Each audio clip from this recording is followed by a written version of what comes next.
Have you ever wondered what would truly happen in the moments after a nuclear weapon detonates? Not the Hollywood version with dramatic music and slow-motion explosions, but the real, unfiltered scientific reality that unfolds in the blink of an eye and continues for decades afterward. What we're about to explore together isn't just another disaster scenario or doomsday speculation. This is the precise, methodical breakdown of one of the most catastrophic events that physics and human engineering have made possible. Hey there, how was your day? Tonight, as you settle in wherever you are in the world, we're going to journey through the immediate aftermath of nuclear detonation. The split-second transformations that occur when atoms are torn apart and energy is released on a scale that dwarfs every natural disaster you've ever heard of. We'll walk through the first microseconds, the initial minutes, and the cascading effects that ripple outward like stones thrown into the still waters of reality itself. If you find comfort in these gentle explorations of science, I'd be grateful if you'd consider subscribing and liking this video. It helps the algorithm find more sleepy minds and souls like us who have an amazing curiosity and passion for science in their minds. The visuals are here for you, but there is absolutely no problem if you doze off midway through the video. Feel free to close your eyes, breathe deep, and let me take care of the rest.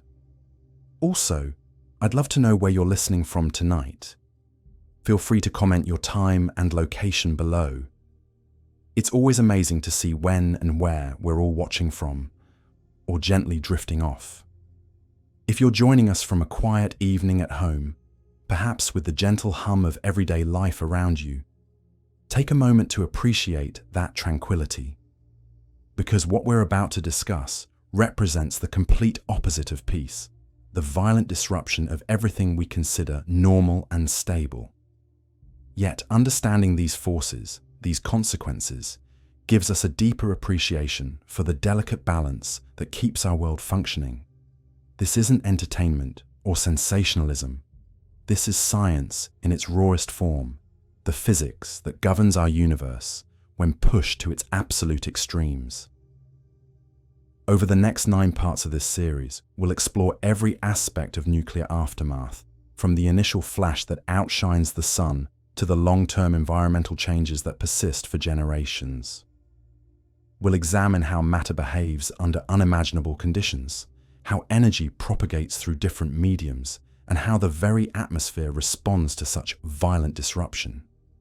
But here's what makes this exploration so crucial to understand. Nuclear detonation isn't just about the weapon itself. It's about the fundamental forces of nature unleashed in ways that reveal the deepest secrets of physics, chemistry, and biology.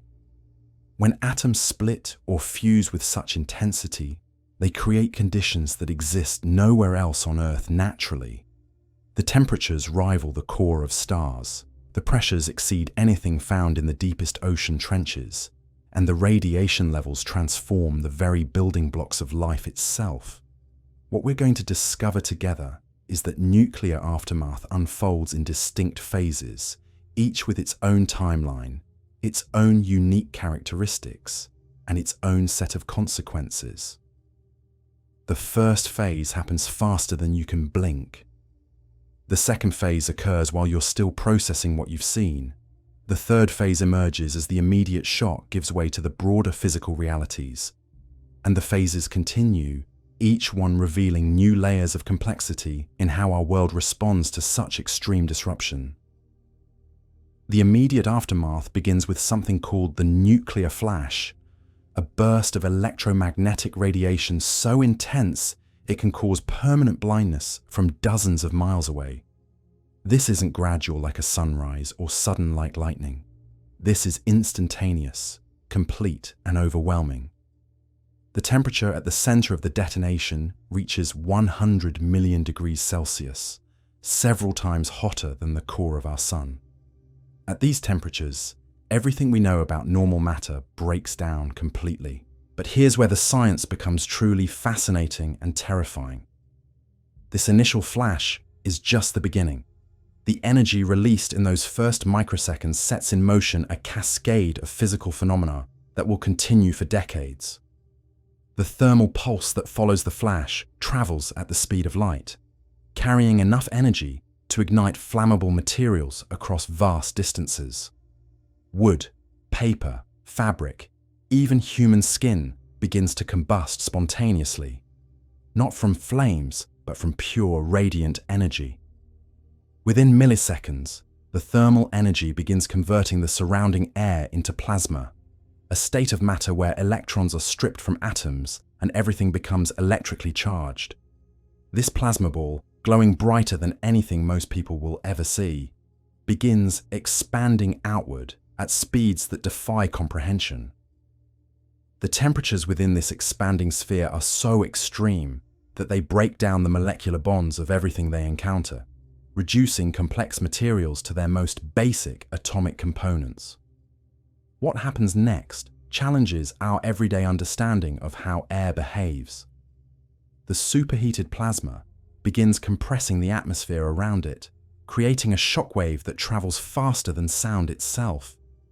This isn't like the thunder that follows lightning, which moves at a leisurely 343 meters per second. This shockwave initially moves at several kilometers per second, carrying pressures that can crush reinforced concrete and bend steel beams like paper clips. The physics of this shockwave formation reveals something profound about how energy moves through matter. As the plasma expands, it pushes against the surrounding air molecules with such force that it creates a zone of compressed atmosphere traveling outward in all directions. This compression wave carries with it enough energy to level buildings, uproot trees, and transform landscapes in ways that seem almost geological in their scope and permanence. But perhaps the most unsettling aspect of nuclear aftermath is how it transforms the very air we breathe.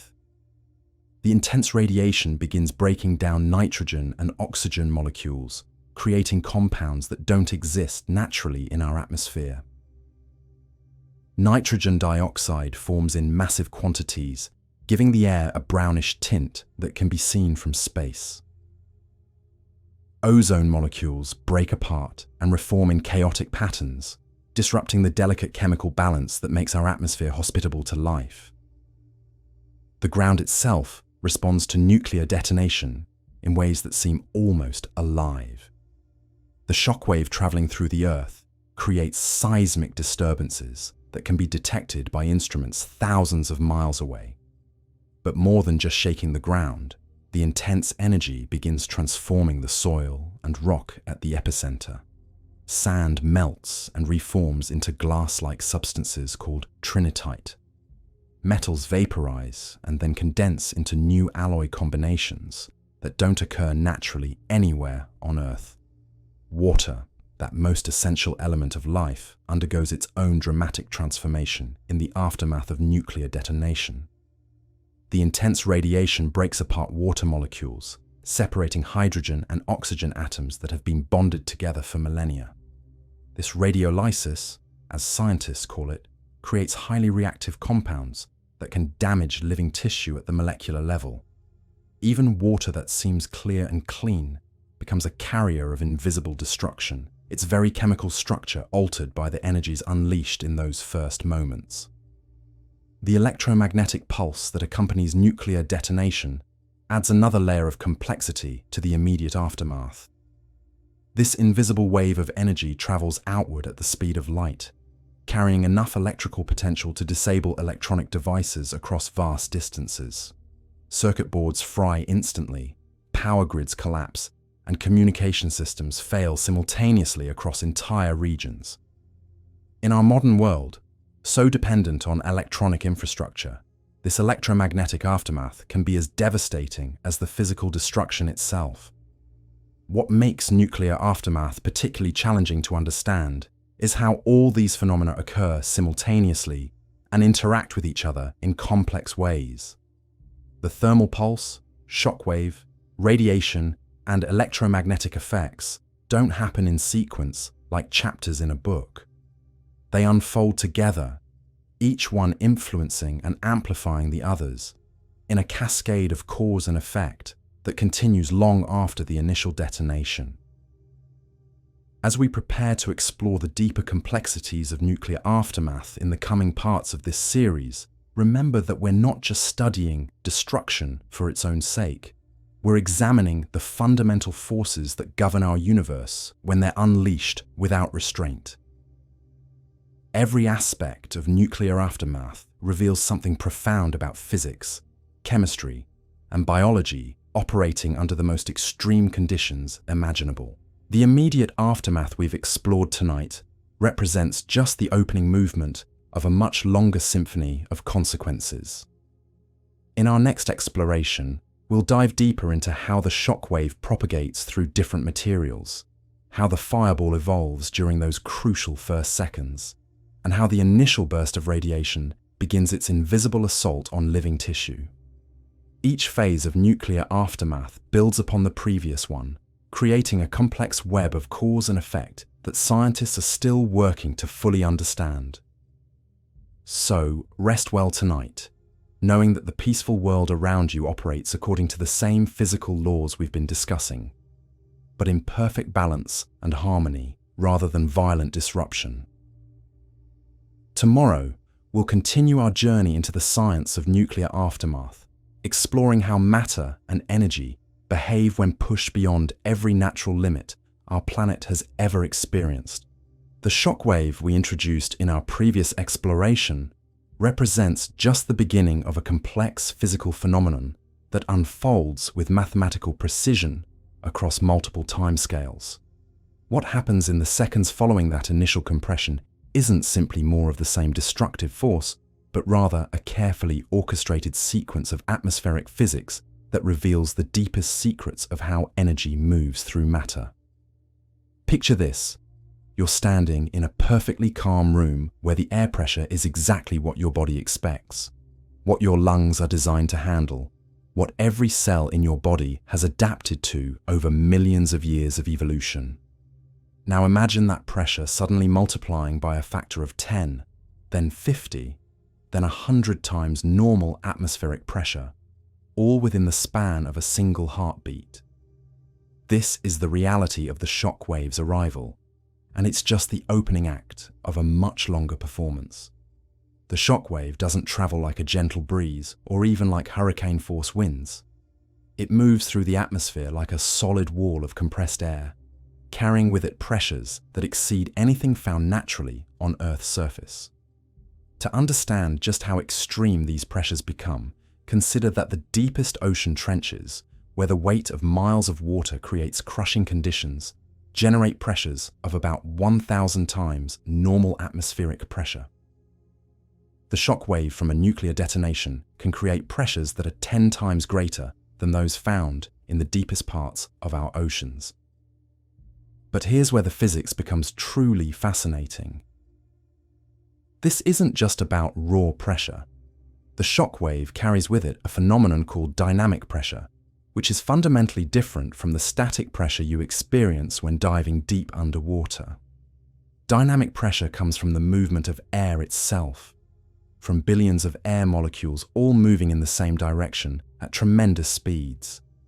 When this wall of moving air encounters any obstacle, whether it's a building, a tree, or a human body, it doesn't just push against that obstacle. It attempts to accelerate everything it touches to the same speed as the shock wave itself. The mathematics of this acceleration reveals something profound about how matter responds to extreme forces. When the shock wave encounters a brick wall, it doesn't simply apply pressure to that wall and wait for it to crumble. Instead, it tries to accelerate every brick, every grain of mortar, every steel reinforcement rod to speeds of hundreds of meters per second. The wall doesn't have time to bend or crack in the way we normally think of structural failure. It simply disintegrates, with each component part launching outward at tremendous velocity. This disintegration process creates what scientists call the debris field. And it's here that the physics of nuclear aftermath becomes almost impossibly complex. Every fragment of every destroyed structure becomes a projectile, carrying kinetic energy that can cause secondary destruction far beyond the original shockwave. A brick thrown by the shockwave carries enough energy to penetrate walls that the shockwave itself might not have completely destroyed. Pieces of glass become deadly shrapnel, traveling at speeds that rival bullets fired from high-powered rifles. The timing of these secondary effects reveals another layer of complexity in nuclear aftermath. While the initial shockwave might pass through an area in a matter of seconds, the debris field it creates continues to cause destruction for minutes afterward. Buildings that initially survived the shockwave can be demolished by the hail of debris that follows. This creates a cascading effect where the zone of destruction continues to expand even after the primary shockwave has passed. What makes this debris field particularly devastating is how it interacts with the thermal effects we discussed earlier. Remember that intense burst of thermal energy that can ignite flammable materials from dozens of miles away? Well, that same energy has been heating and drying everything in its path, making materials more brittle and more likely to fragment when the shockwave arrives. Wood that has been instantly dehydrated by thermal energy doesn't bend when struck by the shockwave, it explodes into splinters. Concrete that has been heated to hundreds of degrees becomes more fragile and shatters more completely. The interaction between thermal and shockwave effects creates what scientists call a synergistic destruction pattern. Each effect amplifies the others, creating total devastation that exceeds what either effect could achieve alone. It's a principle that appears throughout nuclear aftermath. The various destructive forces don't simply add together, they multiply each other's impact in ways that create exponentially greater destruction. As the shockwave continues its outward journey, it begins to interact with the natural and artificial features of the landscape in complex ways. Hills and valleys don't just passively receive the shockwave, they actively shape and redirect it. A shockwave traveling up a hillside becomes compressed and intensified, creating zones of enhanced destruction on elevated terrain. Conversely, areas in the shadow of hills or large buildings can experience reduced shockwave intensity, creating pockets of relative protection in an otherwise devastated landscape. Urban environments create their own unique patterns of shockwave interaction. The geometric arrangement of buildings, the materials used in construction, even the width of streets all influence how the shockwave propagates through a city. Narrow streets can channel and intensify the shockwave, creating wind tunnel effects that increase destruction along specific corridors. Wide boulevards can cause the shockwave to spread and weaken, creating zones of reduced intensity. But perhaps the most counterintuitive aspect of shockwave propagation is how it interacts with different materials. You might expect that stronger materials would provide better protection, and while this is partially true, the reality is much more complex. The shockwave's interaction with any material depends not just on the material's strength, but on its density, its elasticity, and its ability to absorb and dissipate energy. Sometimes, seemingly fragile materials can redirect shockwaves more effectively than materials that appear much stronger. Steel, for instance, is incredibly strong in tension and compression, but it's also an excellent conductor of shockwaves. A steel-framed building can actually transmit shockwave energy more efficiently than a building made of materials that seem much weaker. The shockwave travels through the steel framework, concentrating its energy at connection points and creating failure patterns that can cause catastrophic collapse even when the individual steel members remain intact. Wood, on the other hand, has natural properties that help it absorb and dissipate shockwave energy. The cellular structure of wood acts like millions of tiny shock absorbers, each one converting some of the shockwave's kinetic energy into heat. This doesn't mean wooden structures survive nuclear shockwaves. But it does mean they fail in different ways than steel or concrete structures, creating different patterns of debris and secondary destruction. The ground itself plays a crucial role in how shockwaves propagate and evolve. Different soil types, different rock formations, different levels of groundwater all influence how the shockwave travels through the Earth and how it couples back into the atmosphere. In some geological conditions, the ground shock can actually arrive before the atmospheric shockwave, creating a double impact that subjects structures to two separate waves of destruction arriving from different directions. This ground coupling effect reveals another fascinating aspect of nuclear aftermath. The shockwave isn't just an atmospheric phenomenon, it's a complex interaction between air, ground, and everything in between. The shockwave traveling through the ground carries its own set of destructive forces, capable of damaging underground infrastructure, disrupting utility lines, and creating seismic disturbances that can cause additional structural failures. As we move deeper into the timeline of nuclear aftermath, the shockwave begins to interact with the thermal effects in ways that create entirely new phenomena. The superheated air behind the shockwave front creates powerful convection currents that can persist for hours after the initial detonation.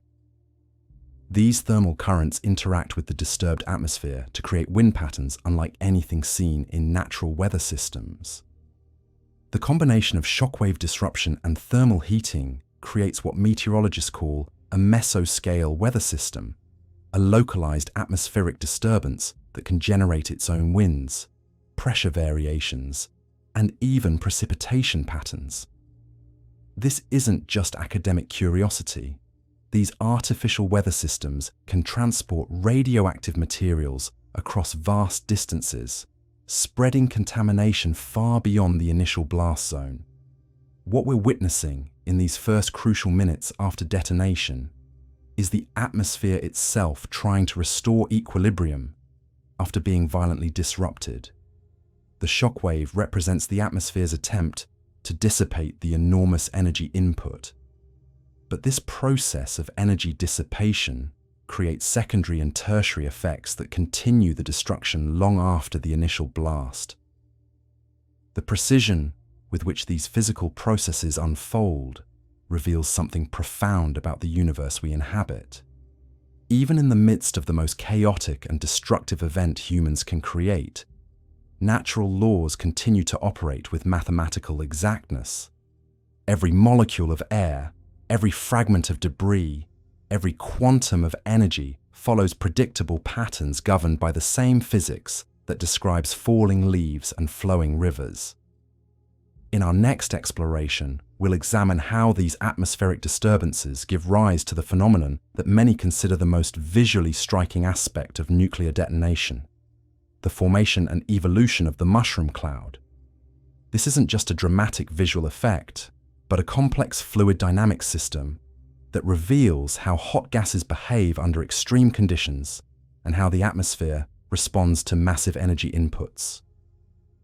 The shockwave we've explored tonight represents just one movement in this symphony of destruction, but it's a movement that sets the stage for everything that follows.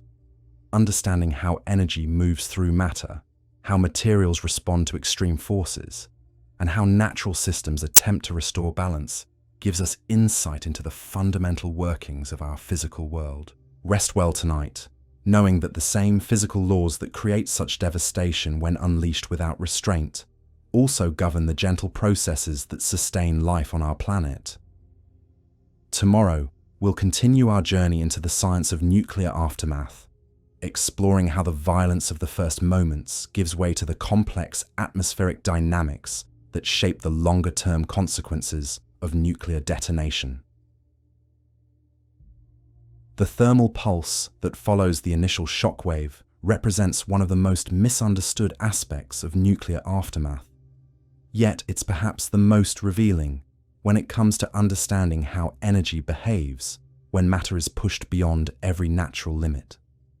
What we're about to explore isn't just about heat in the way you might think of a campfire or even a blast furnace. We're talking about thermal energy so intense it fundamentally alters the chemical bonds that hold matter together, creating temperatures that exist nowhere else in our solar system except at the core of stars. Picture yourself standing outside on the hottest summer day you can remember, when the sun feels almost oppressive against your skin and the air itself seems to shimmer with heat. Now imagine that sensation multiplied not by 10 or 100, but by thousands upon thousands of times, delivered not gradually over hours, but instantaneously, faster than your nervous system can even register what's happening. This is the reality of the thermal pulse, and it arrives with a precision that would be beautiful if it weren't so utterly devastating. The thermal pulse travels at the speed of light because it is light, electromagnetic radiation across the entire spectrum, from radio waves to gamma rays, but concentrated primarily in the visible and infrared ranges.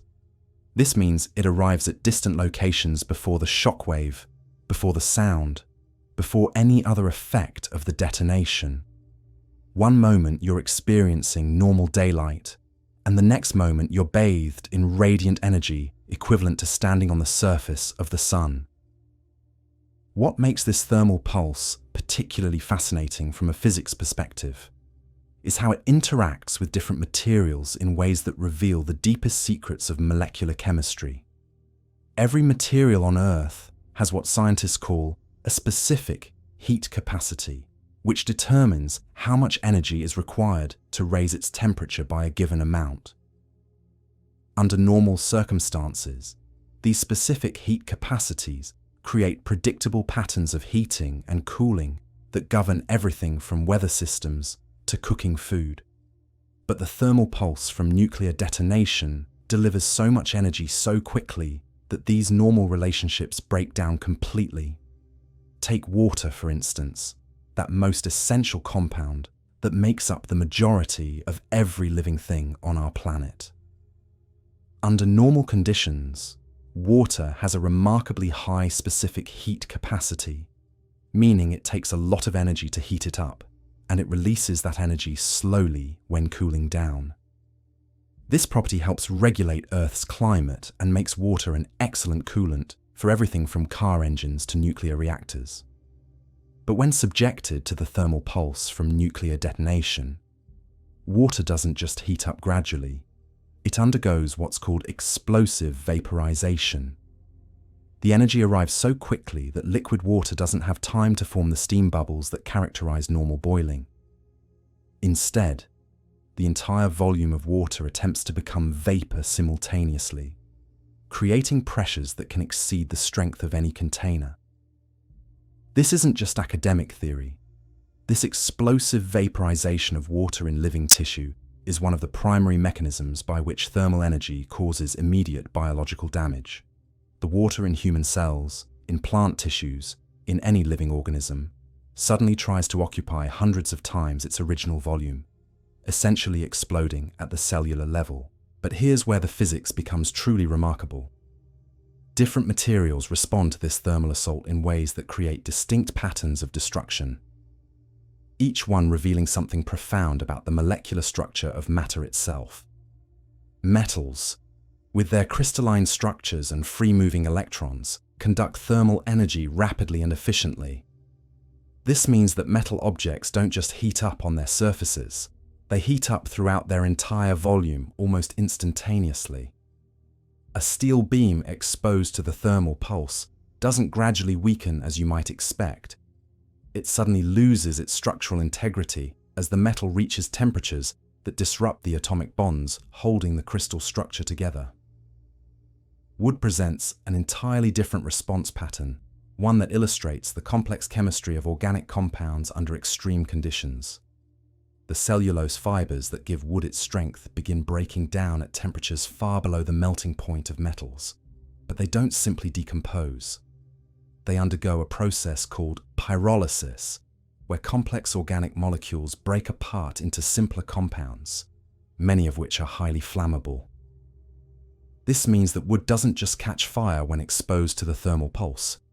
It literally transforms into different chemical compounds that burn with intense heat, creating secondary fires that can spread far beyond the original thermal damage zone.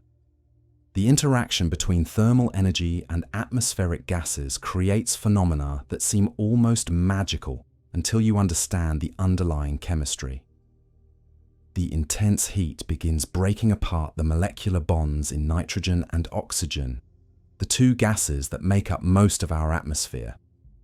Nitrogen molecules, which are normally extremely stable due to their triple bond structure, begin dissociating into individual atoms when exposed to temperatures exceeding several thousand degrees. These free nitrogen atoms then recombine with oxygen atoms to form nitrogen oxides, compounds that give the air a characteristic brown color and create the toxic atmospheric conditions that persist long after the initial thermal pulse has passed. What's particularly fascinating about this atmospheric chemistry is how it creates a feedback loop that amplifies the thermal effects.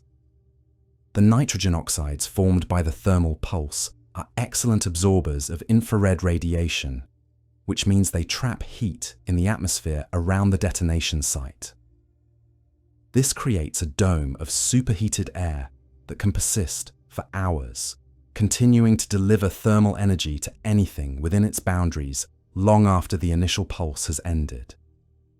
It's like the atmosphere itself becomes a thermal weapon, storing and slowly releasing the enormous energy input from those first microseconds. The thermal pulse also reveals something profound about how electromagnetic radiation interacts with matter on different scales. At the molecular level, thermal energy causes atoms to vibrate more rapidly, which is what we experience as heat. But when the energy input is extreme enough, these vibrations become so violent that they break the chemical bonds holding molecules together.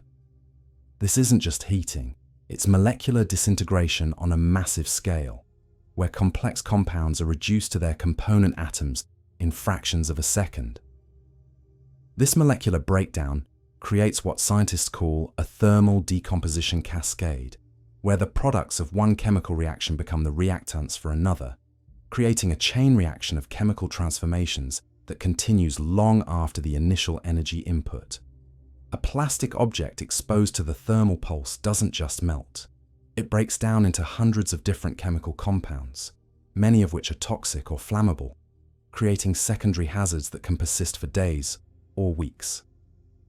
The precision with which these thermal effects unfold reveals the mathematical beauty underlying even the most chaotic physical processes. The inverse square law governs how thermal energy spreads from the detonation point, meaning that doubling the distance from the blast reduces the thermal intensity by a factor of 4. This creates concentric zones of thermal damage, each with its own characteristic effects on different materials. Scientists can calculate with remarkable accuracy exactly how far from the detonation point different materials will ignite, melt, or undergo chemical decomposition. But perhaps the most sobering aspect of thermal pulse effects is how they interact with the human body, revealing the delicate balance of chemistry and physics that sustains life. Human tissue is primarily water, which means it's subject to the explosive vaporization we discussed earlier. But it also contains proteins, fats, and other organic compounds that respond to thermal energy in their own unique ways. Proteins begin to denature at temperatures well below the boiling point of water, causing irreversible damage to cellular structures, even when the thermal pulse isn't intense enough to cause immediate combustion. The thermal pulse creates what medical professionals call a thermal injury gradient, where different depths of tissue experience different levels of thermal damage. The surface of the skin, directly exposed to the electromagnetic radiation, experiences the most severe effects, while deeper tissues are protected by the thermal mass of overlying structures.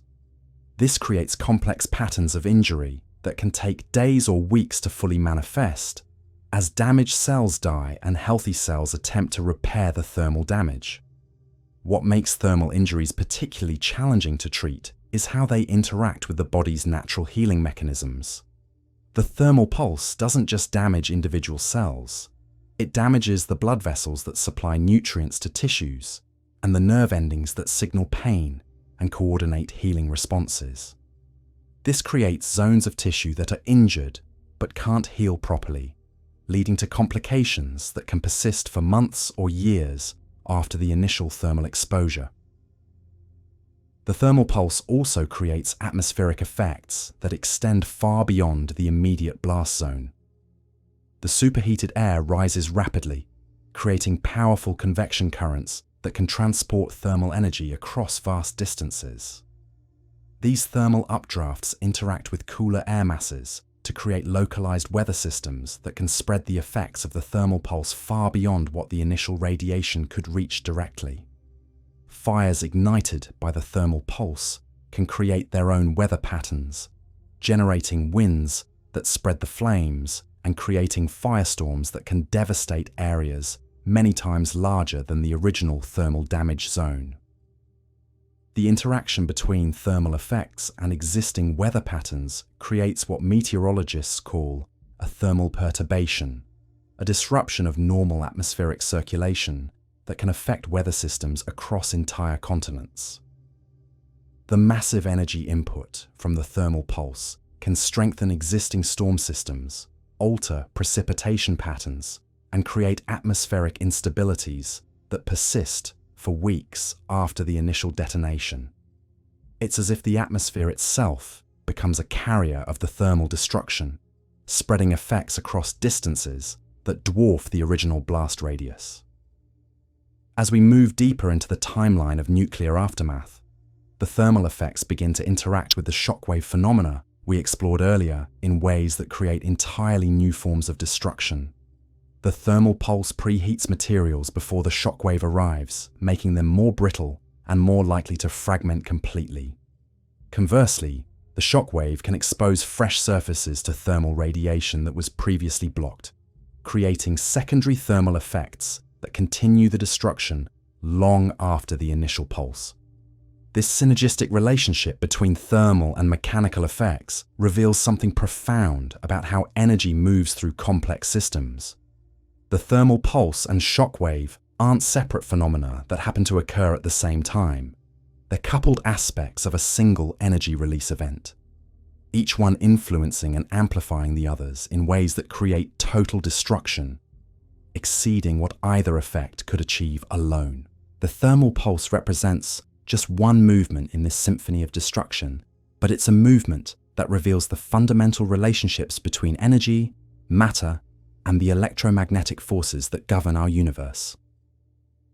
Understanding how thermal energy behaves under extreme conditions, how it interacts with different materials, and how it couples with atmospheric systems gives us insight into the basic physics that govern everything from stellar formation to the gentle warmth of sunlight on a peaceful afternoon. In our next exploration, we'll examine how these thermal and shockwave effects combine to create the most visually dramatic aspect of nuclear detonation: the formation and evolution of the fireball itself. This isn't just a ball of fire in any conventional sense, but a complex plasma system that exists in a state of matter found nowhere else on Earth, governed by fluid dynamics that reveal the deepest secrets of how gases behave under the most extreme conditions imaginable.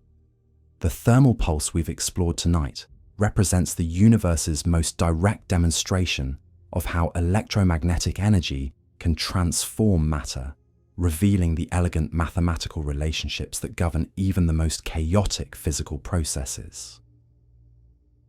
Rest well tonight, knowing that the same electromagnetic forces that create such devastation when concentrated to extremes also power the gentle processes that warm our planet and sustain all life on Earth. The fireball that emerges from nuclear detonation represents perhaps the most alien phenomenon that can occur on Earth's surface, a sphere of matter existing in a state so extreme that it has more in common with the interior of stars than with anything in our everyday experience.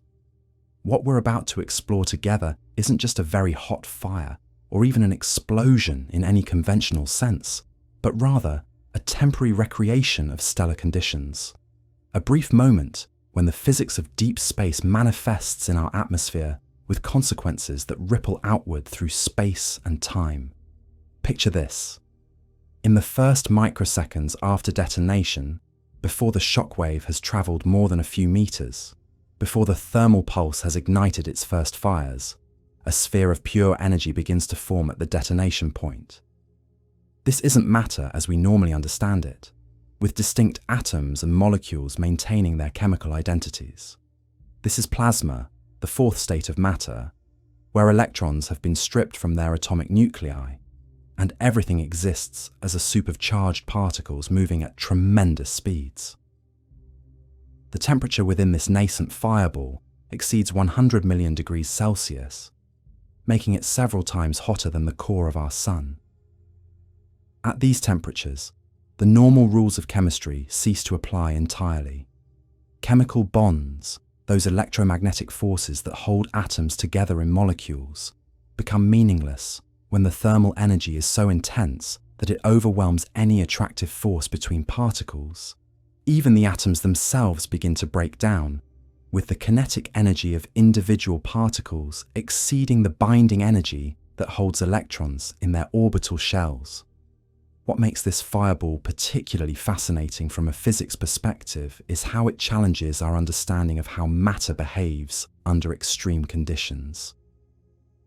The plasma within the fireball doesn't behave like a gas or a liquid, but rather like a fluid with properties that change dramatically based on temperature, pressure, and electromagnetic field strength. The charged particles within the plasma create their own magnetic fields, which in turn influence the motion of other charged particles, creating complex feedback loops that govern how the fireball expands and evolves. The initial expansion of the fireball occurs at speeds that seem to defy our intuitive understanding of how things move. In the first millisecond, the fireball grows from a point source to a sphere hundreds of meters in diameter, expanding at velocities that approach significant fractions of the speed of sound. This isn't just rapid expansion, it's a hydrodynamic phenomenon where the pressure gradient between the superheated plasma and the surrounding atmosphere creates forces that accelerate matter to tremendous speeds. But here's where the physics becomes truly remarkable. The fireball doesn't expand uniformly like a balloon being inflated. Instead, it expands according to complex fluid dynamics that create distinct zones within the plasma, each with its own temperature, pressure, and velocity characteristics. The center of the fireball remains the hottest and most energetic, while the outer edges begin to cool as they interact with the surrounding atmosphere. This creates a temperature gradient that drives convection currents within the plasma itself, creating internal circulation patterns that influence how the fireball evolves over time. The interaction between the fireball and the surrounding atmosphere reveals something profound about how energy transfers between different states of matter. As the superheated plasma expands outward, it encounters air molecules at normal atmospheric temperature and pressure. The collision between these two vastly different states of matter creates a boundary layer where the physics become extraordinarily complex. The plasma tries to heat the air to its own temperature, while the air tries to cool the plasma through thermal conduction and radiation. This boundary layer becomes a zone of intense activity where air molecules are being ionized, stripped of their electrons, and converted into plasma themselves. The boundary effectively grows outward as more and more of the surrounding atmosphere is converted to plasma, but this conversion process requires enormous amounts of energy, which begins to slow the expansion of the fireball. It's like watching a wave of energy propagate through matter, transforming everything it touches, while gradually exhausting itself in the process.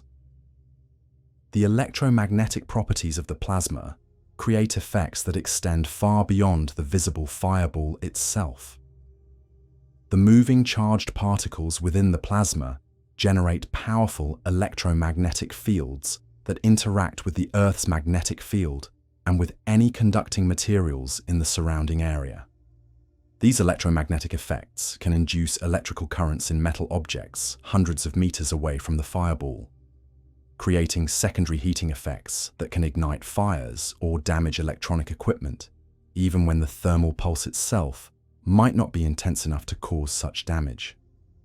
What's particularly striking about the fireball's evolution is how it begins to interact with gravity in ways that create the characteristic mushroom cloud shape that has become synonymous with nuclear detonation.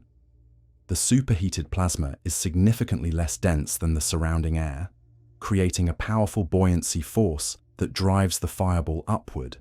But this isn't simple convection like hot air rising from a campfire. It's a complex fluid dynamic system where the rising plasma creates its own atmospheric disturbances. As the fireball rises, it begins to entrain cooler air from the surrounding atmosphere, mixing the superheated plasma with normal air in turbulent patterns that create the distinctive cauliflower-like structure of the developing mushroom cloud. The physics of this entrainment process reveal how fluids of different densities and temperatures interact under extreme conditions. The rising plasma creates low-pressure zones that draw in surrounding air, but this air is immediately heated and ionized, changing its density and electromagnetic properties. The stem of the mushroom cloud forms as the rising fireball creates a powerful updraft that draws air, debris, and radioactive materials upward from the ground. This updraft can reach velocities of hundreds of meters per second, creating a vertical wind system unlike anything found in natural weather patterns. The physics of this updraft system show how thermal energy can be converted into kinetic energy on a massive scale, creating circulation patterns that can transport materials to altitudes exceeding those reached by commercial aircraft. The top of the mushroom cloud forms when the rising plasma reaches an altitude where the atmospheric pressure becomes too low to support further vertical expansion. At this point, the cloud begins to spread horizontally, creating the characteristic mushroom cap shape. The physics of this spreading process involve complex interactions between the buoyant plasma, atmospheric pressure gradients, and wind patterns at different altitudes. The cloud doesn't just stop rising and start spreading. It undergoes a three-dimensional transformation that creates circulation patterns within the cloud itself. The internal structure of the mushroom cloud reveals itself to be far more complex than the simple mushroom shape suggests. Within the cloud, there are distinct regions with different temperatures, pressures, and radioactive contamination levels.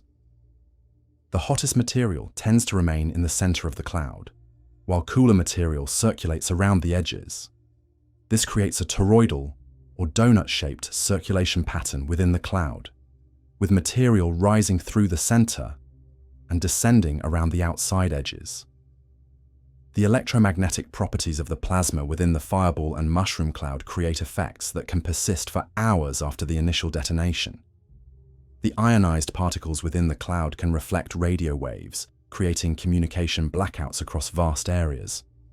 The moving charged particles also continue to generate electromagnetic fields that can induce currents in conducting materials on the ground, creating ongoing electrical effects long after the initial electromagnetic pulse has passed. The cooling process of the fireball reveals another fascinating aspect of extreme plasma physics. As the fireball expands and rises, it begins to lose energy through radiation and thermal conduction to the surrounding atmosphere. But this cooling doesn't happen uniformly throughout the plasma. Different regions of the fireball cool at different rates, creating temperature gradients that drive continued circulation and mixing. The cooling process also allows electrons to begin recombining with atomic nuclei, gradually converting the plasma back to normal matter. This recombination process creates what scientists call recombination radiation, a form of electromagnetic energy that's released when electrons fall back into their atomic orbital shells. This radiation contributes to the continued heating of the surrounding atmosphere and can create secondary ionization effects that extend the plasma state longer than would otherwise be possible. It's like the fireball is fighting against its own cooling, using the energy released by recombination to maintain its extreme state for as long as possible. The debris entrained within the fireball and mushroom cloud undergoes transformations that reveal the extreme conditions within the plasma. Solid materials are vaporized instantly, reduced to their component atoms, or even broken down into subatomic particles. When these materials eventually cool and condense, they often form new compounds that don't exist naturally on Earth. The intense temperatures and pressures within the fireball can create new crystal structures in metals, form exotic glass-like materials from sand and rock, and even create new radioactive isotopes through nuclear reactions induced by the extreme conditions. The fireball's interaction with existing weather patterns creates atmospheric disturbances that can influence local and regional weather for days or weeks after the initial detonation.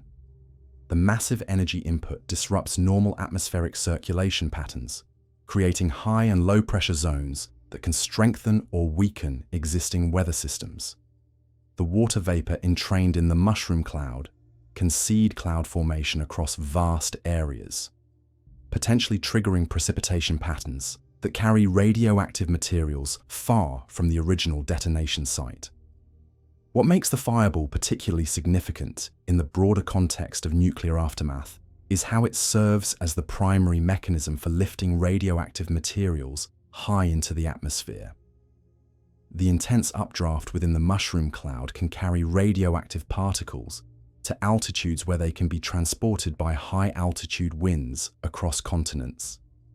The physics of this transport process involve complex interactions between particle size, atmospheric density, and wind patterns at different altitudes, creating contamination patterns that can persist for decades. The fireball also creates its own microclimate within the immediate blast zone, with temperature and pressure conditions that can persist for hours after the initial detonation. This microclimate influences how radioactive materials settle out of the atmosphere, how fires spread through the damaged area, and how rescue and recovery operations can safely approach the blast zone. Understanding these microclimatic effects is crucial for predicting the long-term consequences of nuclear detonation. As the fireball gradually cools and the mushroom cloud begins to dissipate, the extreme physics that created these phenomena give way to more conventional atmospheric processes. But the legacy of those first moments of stellar conditions persists in the radioactive materials scattered across the landscape, in the altered atmospheric chemistry, and in the geological changes created by the extreme temperatures and pressures. The fireball represents the most intense and alien aspect of nuclear aftermath, but it's also the phenomenon that sets in motion all the longer-term consequences we'll explore in our continuing journey through the science of nuclear detonation. In our next exploration, we'll examine how the radioactive materials created and dispersed by the fireball begin their invisible assault on living tissue, revealing the quantum mechanical processes that govern how high-energy particles interact with the molecular machinery of life itself. The fireball we've explored tonight represents physics at its most extreme, but the radiation it creates represents physics at its most intimate, operating at the scale of individual atoms and molecules within living cells. The fireball stands as testament to humanity's ability to recreate stellar conditions on Earth's surface, revealing both the awesome power of nuclear physics and the profound responsibility that comes with understanding such fundamental forces. Rest well tonight, knowing that the same nuclear processes that create such devastation when unleashed in weapons also power the gentle fusion reactions that warm our planet from 93 million miles away, reminding us that the universe operates according to laws that can create both destruction and the conditions necessary for life itself. The radiation released in those first microseconds represents perhaps the most insidious and least understood aspect of nuclear aftermath, an invisible assault that operates on scales so small and through mechanisms so subtle that its effects can remain hidden for decades, while quietly rewriting the fundamental code of life itself. What we're about to explore together isn't just about particles and energy in the abstract sense, but about how the most basic building blocks of existence respond when subjected to forces that can literally tear apart the molecular machinery that keeps us alive. Picture this. While the fireball blazes with the intensity of stellar cores, and the shockwave reshapes the physical landscape, another form of destruction is already at work, moving silently through matter at the speed of light, penetrating deep into living tissue, and beginning a process of molecular disruption that will continue long after the visible effects have faded. This is ionizing radiation, and it operates according to principles that reveal the deepest connections between quantum mechanics and the chemistry of life. The radiation produced by nuclear detonation isn't a single phenomenon, but rather a complex spectrum of high-energy particles and electromagnetic waves, each type interacting with matter in its own unique way. Gamma rays, the most penetrating form of electromagnetic radiation, can pass through feet of concrete or inches of lead, carrying enough energy to knock electrons out of their atomic orbits deep within living tissue. Alpha particles, though they can be stopped by a sheet of paper, carry so much energy that they create devastating damage to any biological material they encounter. Beta particles fall somewhere between these extremes, with penetrating power that allows them to reach sensitive organs while carrying enough energy to cause significant cellular damage. What makes ionizing radiation particularly fascinating from a physics perspective is how it interacts with the water that makes up roughly 70% of the human body. When high-energy particles or gamma rays encounter water molecules, they don't just pass through harmlessly. Instead, they have enough energy to break the chemical bonds holding the water molecule together, splitting H2O into highly reactive fragments called free radicals.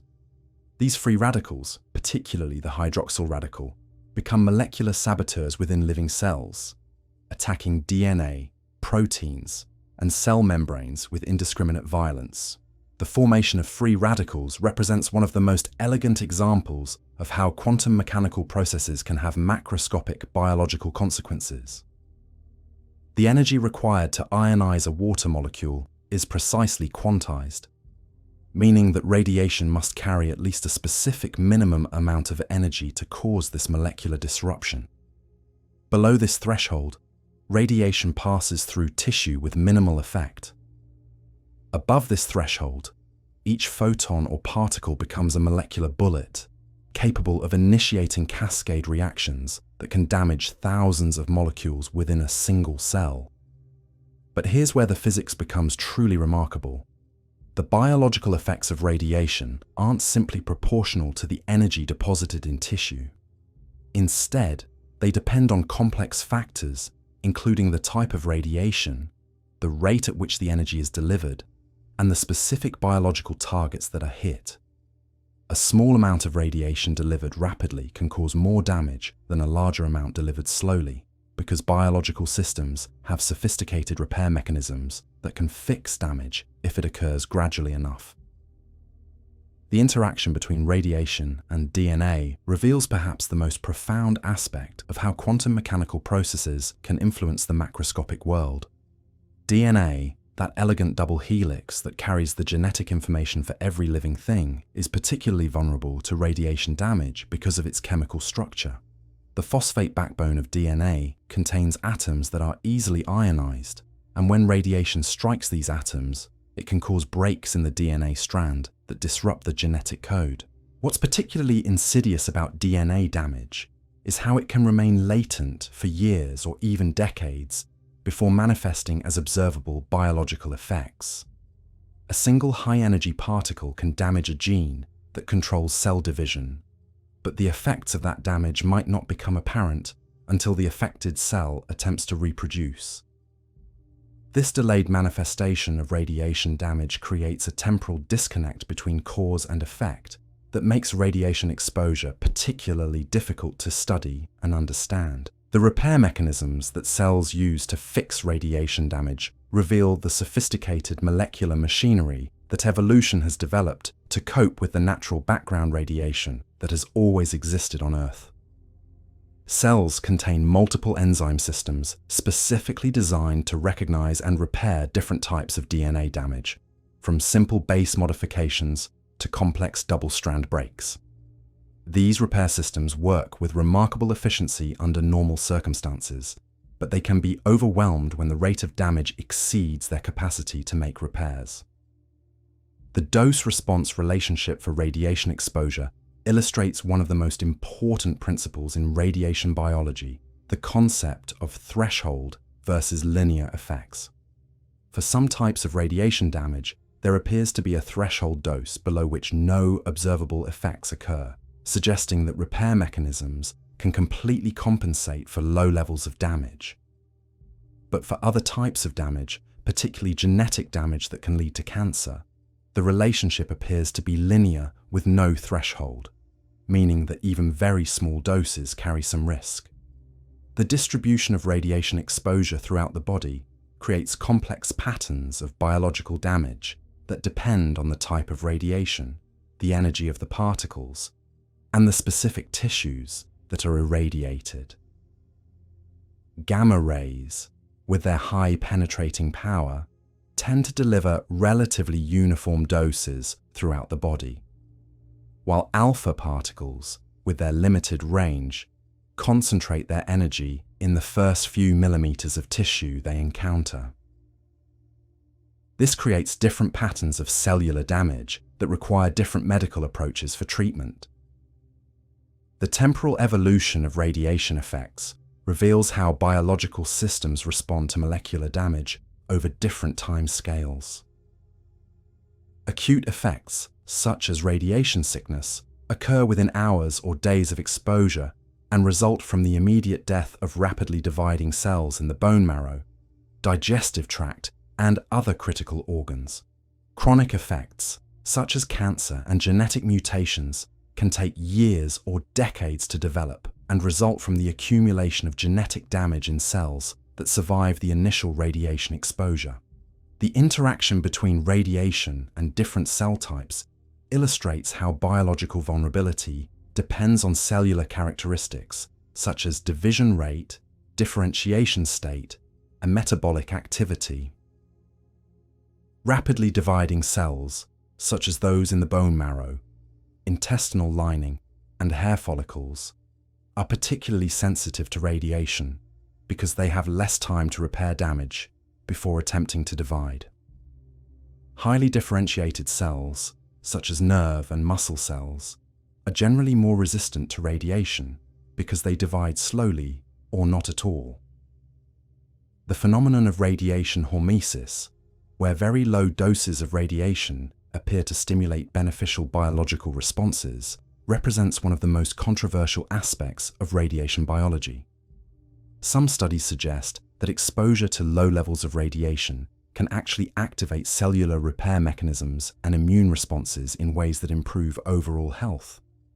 However, the mechanisms underlying these effects are poorly understood, and the implications for radiation protection standards remain hotly debated. The interaction between radiation and the immune system reveals how molecular damage can have systemic effects throughout the body. High doses of radiation can suppress immune function by damaging the cells that produce antibodies and coordinate immune responses. This immunosuppression can persist for months or years after exposure, leaving individuals vulnerable to infections and other diseases that their immune systems would normally handle easily. The genetic effects of radiation exposure extend beyond the individual to potentially affect future generations through damage to reproductive cells. Radiation can cause mutations in sperm and egg cells that can be passed on to offspring, creating heritable changes that can affect the health of children and grandchildren. The study of these genetic effects requires following families across multiple generations, making it one of the most challenging aspects of radiation research. The environmental persistence of certain radioactive isotopes creates long-term exposure scenarios that can affect entire populations for decades or centuries. Elements like cesium-137, strontium-90, and plutonium-239 can remain radioactive for hundreds of years, continuing to emit radiation long after the initial detonation. These isotopes can be incorporated into food chains, accumulated in specific organs, and passed between generations, creating complex patterns of chronic exposure that are difficult to predict and monitor. The interaction between radiation and different biological molecules reveals the exquisite specificity of molecular damage.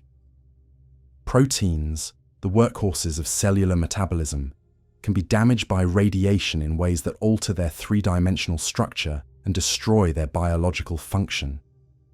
Lipids, the molecules that make up cell membranes, can be oxidized by radiation-induced free radicals, compromising the integrity of cellular barriers and disrupting normal cellular processes.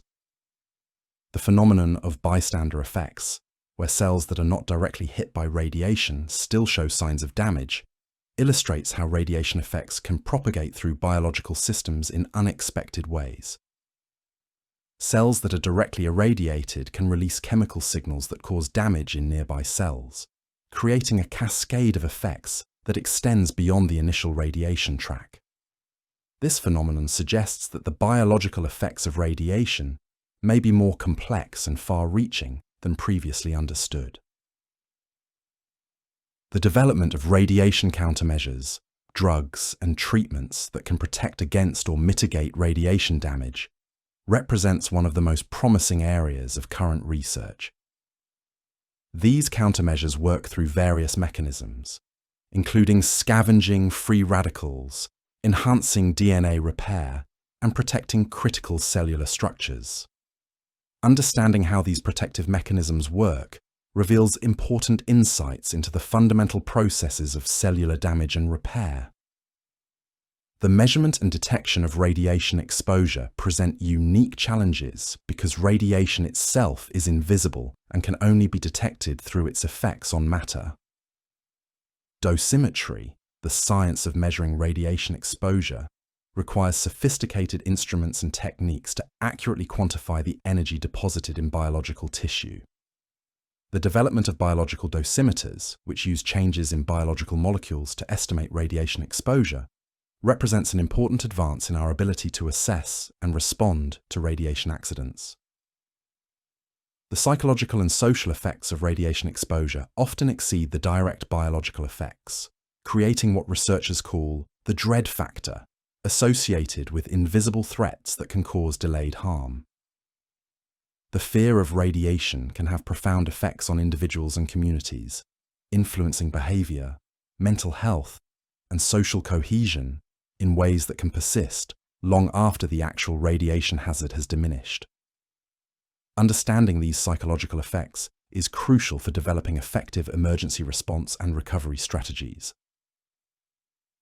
The interaction between radiation and medical treatments reveals both the destructive and therapeutic potential of ionizing radiation. The same radiation that causes cancer can also be used to treat cancer, with radiation therapy delivering precisely targeted doses to destroy malignant cells while sparing healthy tissue. This dual nature of radiation illustrates the importance of understanding dose, timing, and targeting in determining biological outcomes. The study of radiation effects in different species provides insights into the fundamental mechanisms of radiation biology and the evolutionary origins of radiation resistance. Some organisms, such as certain bacteria and fungi, show remarkable resistance to radiation levels that would be lethal to humans. Understanding the molecular basis of this resistance may lead to new approaches for protecting humans from radiation exposure. The environmental transport of radioactive materials reveals how radiation effects can extend far beyond the immediate blast zone through complex pathways involving air, water, soil, and biological systems. Radioactive isotopes can be carried by wind and water currents across vast distances, incorporated into food chains, and concentrated in specific organs or tissues. Modeling these transport pathways requires understanding the physics of atmospheric dispersion, the chemistry of radioactive decay, and the biology of elemental uptake and retention. The long-term monitoring of radiation exposure requires sophisticated systems for tracking radioactive contamination and assessing health effects over decades or centuries.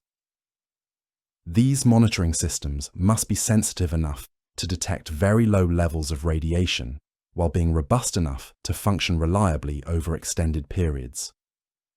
The data from these monitoring systems provides crucial information for understanding the long-term consequences of radiation exposure and developing better protection strategies. As we move deeper into the timeline of nuclear aftermath, the radiation effects we've explored tonight begin to interact with the physical destruction caused by the blast and thermal effects in ways that complicate rescue and recovery efforts. The invisible nature of radiation hazards means that areas that appear physically intact may be too dangerous to enter, while areas that appear devastated may have relatively low radiation levels. Understanding these complex relationships between different types of damage is crucial for developing effective emergency response strategies. The radiation released in those first microseconds represents the most personal and intimate aspect of nuclear destruction, operating at the molecular level within every cell of every living thing exposed to its effects. Yet this same radiation follows precise physical laws that govern how energy and matter interact at the quantum scale, revealing the deep connections between the physics of the very large and the very small, between the cosmic forces that power stars and the molecular processes that sustain life. In our next exploration, we'll examine how all these effects, the blast, thermal, and radiation damage, combine to create the phenomenon known as nuclear fallout, the radioactive debris that can spread contamination across vast areas and persist in the environment for decades or centuries. The radiation we've explored tonight represents the immediate assault on living systems, but fallout represents the long-term legacy of nuclear detonation, the way in which a single moment of destruction can echo through time and space, affecting generations yet unborn. The invisible violence of ionizing radiation reminds us that the most profound forms of destruction often operate beyond the reach of our senses, following laws of physics that connect the smallest scales of existence to the largest consequences we can imagine. Rest well tonight, knowing that the same quantum mechanical processes that make radiation so dangerous also power the gentle nuclear reactions that warm our planet and make complex chemistry possible, revealing once again the dual nature of the forces that govern our universe. As the mushroom cloud begins to take its characteristic shape against the sky, we encounter one of the most misunderstood yet scientifically fascinating aspects of nuclear aftermath: the formation and behavior of radioactive fallout. This isn't simply dust or debris that happens to be contaminated, but rather a complex mixture of materials that have been fundamentally transformed at the atomic level, creating new radioactive isotopes that didn't exist moments before the detonation. Picture this: when the fireball reaches its maximum temperature, it doesn't just vaporize everything in its path, it actually transmutes elements through nuclear reactions, creating radioactive versions of common materials that will continue emitting dangerous radiation for decades or even centuries. The intense neutron flux within the fireball can convert stable atoms into radioactive isotopes, essentially creating new forms of matter that nature never intended to exist in such quantities on Earth's surface. The physics of fallout formation begins with the neutron activation of materials within and around the detonation zone. When the nuclear reaction releases its flood of neutrons, these subatomic particles don't simply disappear into the atmosphere. Instead, they collide with the nuclei of ordinary atoms in soil, concrete, metal, and even organic matter, sometimes sticking to these nuclei and creating heavier, unstable isotopes that must release energy through radioactive decay to achieve stability. What makes this process particularly insidious is its randomness at the atomic level, combined with its predictability at the macroscopic scale. You cannot predict which specific atom will capture a neutron and become radioactive, but you can calculate with remarkable precision what percentage of a given material will be activated and how much radiation it will produce. This statistical nature of nuclear physics creates contamination patterns that follow mathematical laws while remaining fundamentally unpredictable at the individual atomic level. The soil itself becomes a reactor of sorts, with different minerals responding to neutron bombardment in characteristic ways. Silicon dioxide, the primary component of sand and many rocks, can be converted into radioactive silicon-31, while calcium in concrete and bone can become calcium-45. Iron, aluminum, and other metals undergo their own nuclear transformations, creating a cocktail of radioactive isotopes that didn't exist in nature before the detonation. But the most dangerous component of fallout isn't the activated material from the ground, it's the fission products created by the nuclear reaction itself. When uranium or plutonium nuclei split apart in the chain reaction, they don't break cleanly in half. Instead, they fragment into dozens of different radioactive isotopes, each with its own half-life, its own decay pattern, and its own particular biological hazards. Cesium-137, strontium-90, iodine-131. These names represent some of the most dangerous substances ever created by human activity.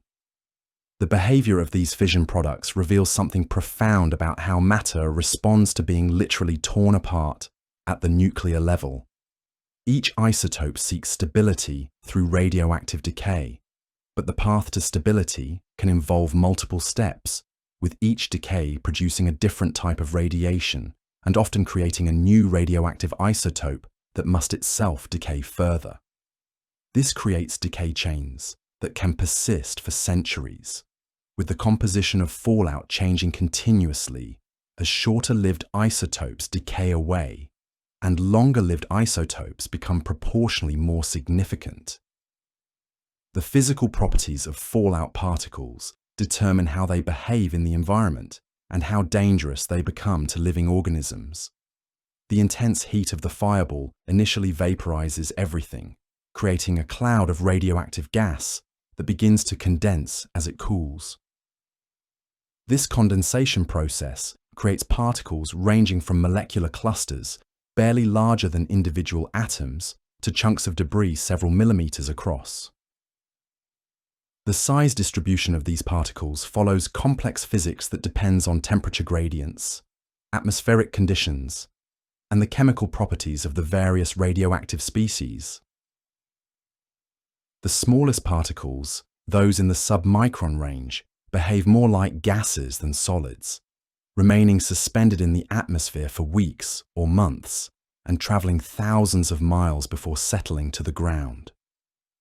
These particles are small enough to penetrate deep into the lungs when inhaled, where they can remain lodged in lung tissue for years, delivering concentrated doses of radiation to sensitive biological structures. The physics of particle deposition in the respiratory system shows how size, shape, and density all influence where particles settle and how much damage they can cause. Larger particles, those in the micron to millimeter range, follow ballistic trajectories that depend on their mass, the atmospheric conditions, and the strength of the updrafts within the mushroom cloud. These particles can be carried dozens or hundreds of miles from the detonation site before gravity overcomes the atmospheric forces keeping them aloft. The timing of their descent creates a complex pattern of contamination that can appear hours or days after the initial detonation, often catching populations unaware of the invisible danger falling from the sky. The chemical behavior of different radioactive isotopes creates patterns of biological concentration that can persist for decades after the initial fallout deposition. Radioactive iodine, for example, concentrates in the thyroid gland because the body cannot distinguish it from normal iodine.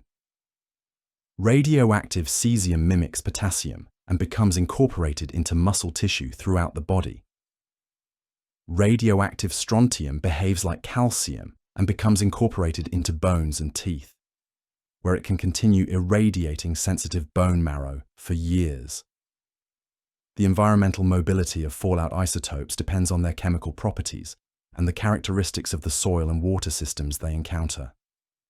Some isotopes, like cesium, bind tightly to clay particles and remain relatively immobile in the environment.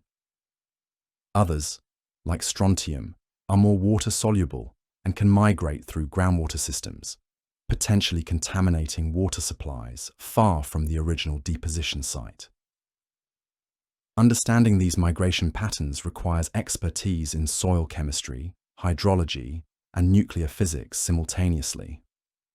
The interaction between fallout and weather systems creates contamination patterns that can seem almost random but actually follow predictable meteorological principles. Rain and snow can wash radioactive particles out of the atmosphere, creating hotspots of contamination in areas that might otherwise receive relatively light fallout. Conversely, dry conditions can allow particles to remain airborne longer, spreading contamination over wider areas but at lower concentrations.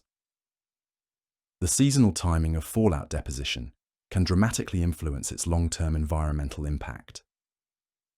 Fallout deposited during the growing season becomes incorporated into plant tissues, entering the food chain immediately and creating pathways for human exposure through contaminated crops and livestock. Fallout deposited during winter may remain relatively isolated until spring growing season, when it can be taken up by plants or redistributed by surface water runoff. The biological uptake of radioactive isotopes follows pathways that evolution never prepared living organisms to handle. Plants absorb radioactive elements through their root systems along with essential nutrients, unable to distinguish between radioactive and stable isotopes of the same element. Animals consume contaminated plants and concentrate certain isotopes in specific organs, creating biological magnification effects that can make meat and dairy products many times more radioactive than the original environmental contamination. The persistence of different isotopes creates a changing contamination landscape that evolves over time according to the laws of radioactive decay. Short-lived isotopes like iodine-131, with a half-life of 8 days, dominate the radiation hazard in the first weeks after detonation, but become negligible within a few months. Medium-lived isotopes like cesium-137, with a half-life of 30 years, represent the primary long-term contamination hazard. Long-lived isotopes like plutonium-239, with a half-life of 24,000 years, create contamination that will persist for geological timescales. The measurement and mapping of fallout contamination requires sophisticated techniques that can detect and identify specific radioactive isotopes in complex mixtures. Gamma spectroscopy can identify isotopes by their characteristic radiation signatures, while alpha spectroscopy can detect and quantify extremely hazardous isotopes like plutonium that emit alpha particles. These measurement techniques must be sensitive enough to detect contamination levels that pose long-term health risks, while being robust enough to function in the chaotic environment following nuclear detonation. The cleanup and remediation of fallout contamination present challenges that can persist for decades or centuries. Some contamination can be removed through physical processes, like excavating contaminated soil or washing contaminated surfaces, but much contamination becomes so thoroughly integrated into the environment that removal becomes impractical or impossible. In these cases, the only option is to wait for natural radioactive decay to reduce the contamination to acceptable levels, a process that can take many human lifetimes. The social and economic impacts of fallout contamination often exceed the direct health effects, creating disruptions that can persist long after the radiation hazard has diminished. Agricultural areas may need to be abandoned for decades, forcing populations to relocate and disrupting communities that have existed for generations.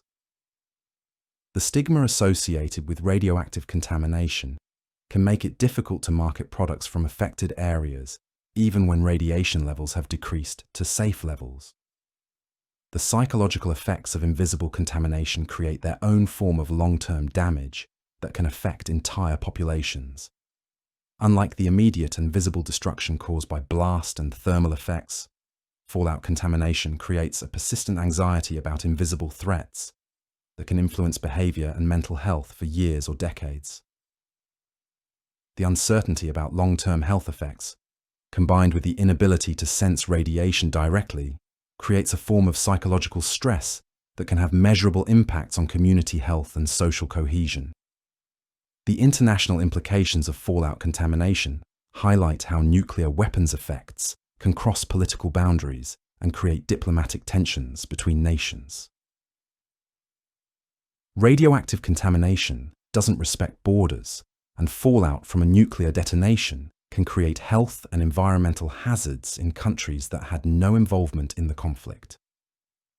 This transboundary nature of nuclear contamination adds another layer of complexity to the political and social consequences of nuclear weapons use. The study of fallout patterns from past nuclear tests has provided crucial insights into how contamination spreads and persists in different environments. The fallout from atmospheric nuclear tests conducted during the Cold War created a global contamination baseline that scientists still study today. These historical cases provide real-world data on how different isotopes behave in various climates and ecosystems, information that would be impossible to obtain through laboratory experiments alone. The development of fallout prediction models represents one of the most challenging aspects of nuclear emergency planning. These models must integrate atmospheric physics, nuclear chemistry, and environmental science to predict where contamination will spread and how dangerous it will become. The complexity of these models reflects the intricate relationships between weather patterns, terrain features, and the physical and chemical properties of radioactive materials. The interaction between fallout and existing environmental contamination can create synergistic effects that are difficult to predict or model. Areas that are already contaminated with industrial pollutants or other radioactive materials may respond differently to fallout deposition than pristine environments.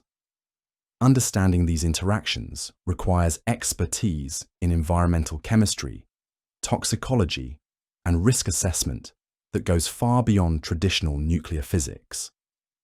The long-term monitoring of fallout contamination requires institutional commitments that can span multiple generations. The isotopes created by nuclear detonation will continue to pose hazards long after the political and social circumstances that led to their creation have been forgotten. This creates challenges for maintaining monitoring programs, preserving scientific knowledge, and ensuring that future generations have the information they need to make informed decisions about contaminated areas. The medical treatment of fallout exposure presents unique challenges because the contamination can involve multiple isotopes with different biological behaviors and health effects. Treatment protocols must account for the specific isotopes involved, the route of exposure, and the time since exposure occurred.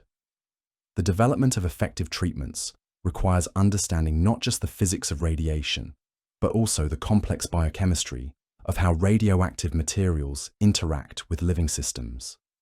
The environmental recovery from fallout contamination follows patterns that reveal the resilience and fragility of natural ecosystems. Some environments show remarkable ability to function despite significant contamination, while others are severely disrupted by much lower levels of radioactive material. Understanding these differences provides insights into the fundamental processes that maintain ecological stability and the factors that make some ecosystems more vulnerable to disruption. As we move toward the final phases of our exploration of nuclear aftermath, The fallout we've examined tonight represents the longest-lasting and most far-reaching consequence of nuclear detonation. While the blast, thermal, and initial radiation effects are largely complete within hours of the detonation, fallout contamination creates a legacy that can persist for centuries, affecting generations of people who had no role in the original conflict. The invisible nature of radioactive contamination, combined with its persistence and its ability to spread far beyond the immediate blast zone, makes fallout perhaps the most insidious aspect of nuclear weapons effects. It transforms the very environment into a source of ongoing danger, creating health hazards that can persist long after the physical destruction has been repaired and the immediate crisis has passed.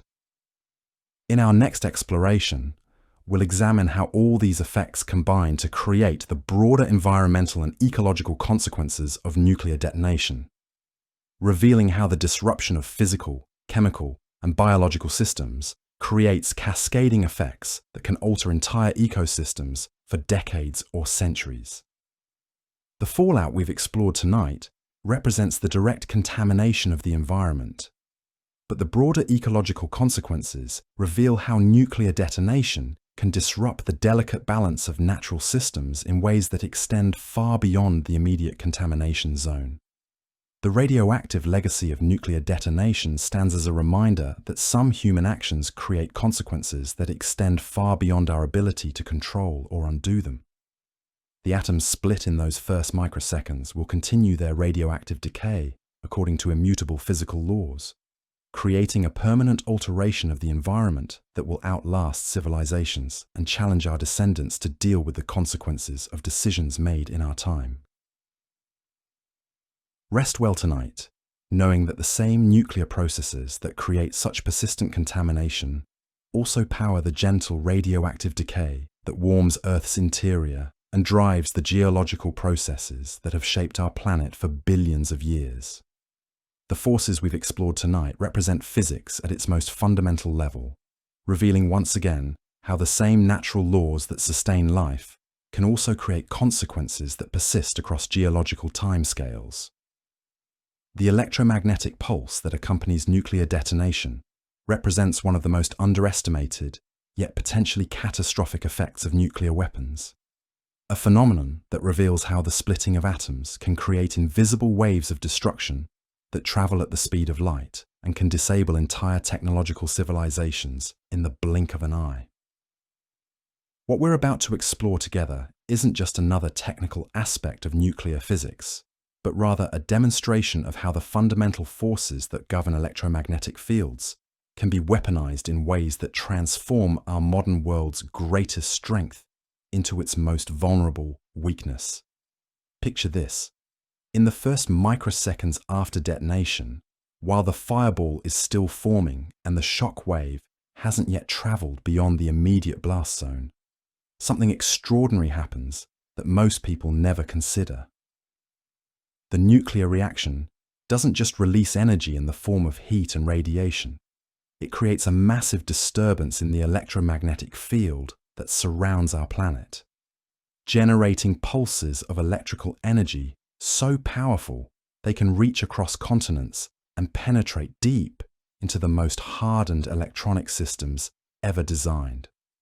The physics of electromagnetic pulse generation begins with the gamma rays produced by the nuclear reaction itself. These high-energy photons, traveling at the speed of light, begin interacting with air molecules in the upper atmosphere through a process called Compton scattering. When a gamma ray collides with an electron in an air molecule, it transfers some of its energy to that electron, knocking it free from its parent atom and sending it speeding through the atmosphere at tremendous velocity. But here's where the physics becomes truly remarkable. These high-speed electrons don't just fly off randomly into space. Instead, they're immediately captured by Earth's magnetic field, which forces them to follow curved paths that create rapidly changing electrical currents in the atmosphere. And according to the fundamental laws of electromagnetism discovered by Maxwell over a century ago, any changing electrical current generates electromagnetic waves that propagate outward at the speed of light. The result is a pulse of electromagnetic energy that spans frequencies from radio waves to microwaves, carrying enough power to induce electrical currents in any conducting material it encounters.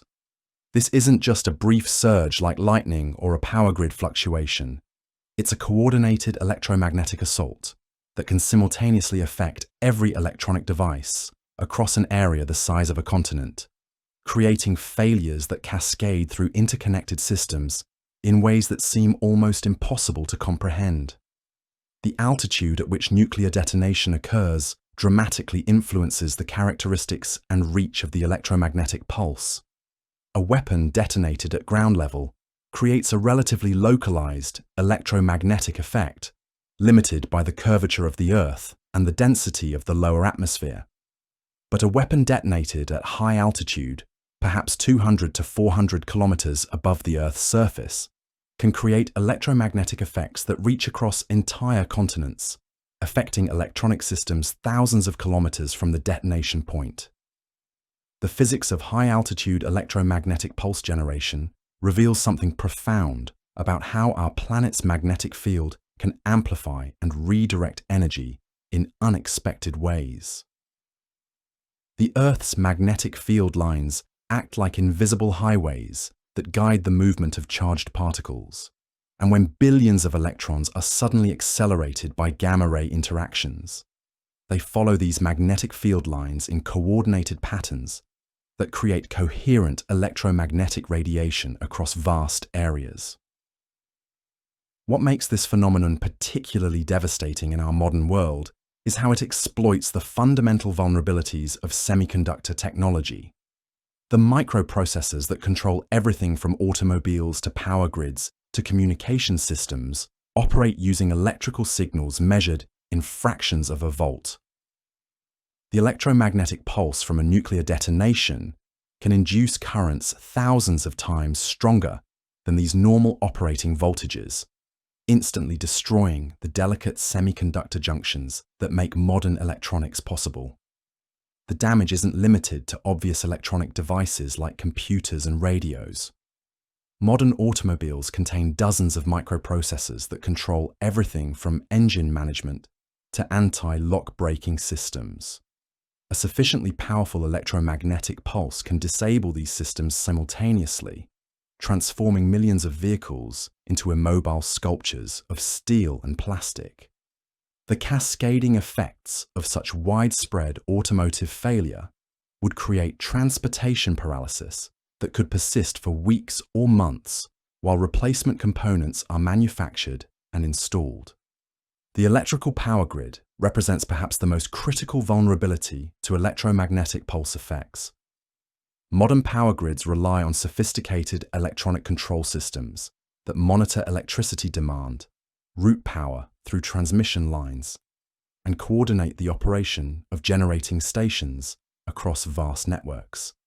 These control systems use the same vulnerable semiconductor technology found in consumer electronics, making them susceptible to electromagnetic pulse damage, despite their critical importance to society.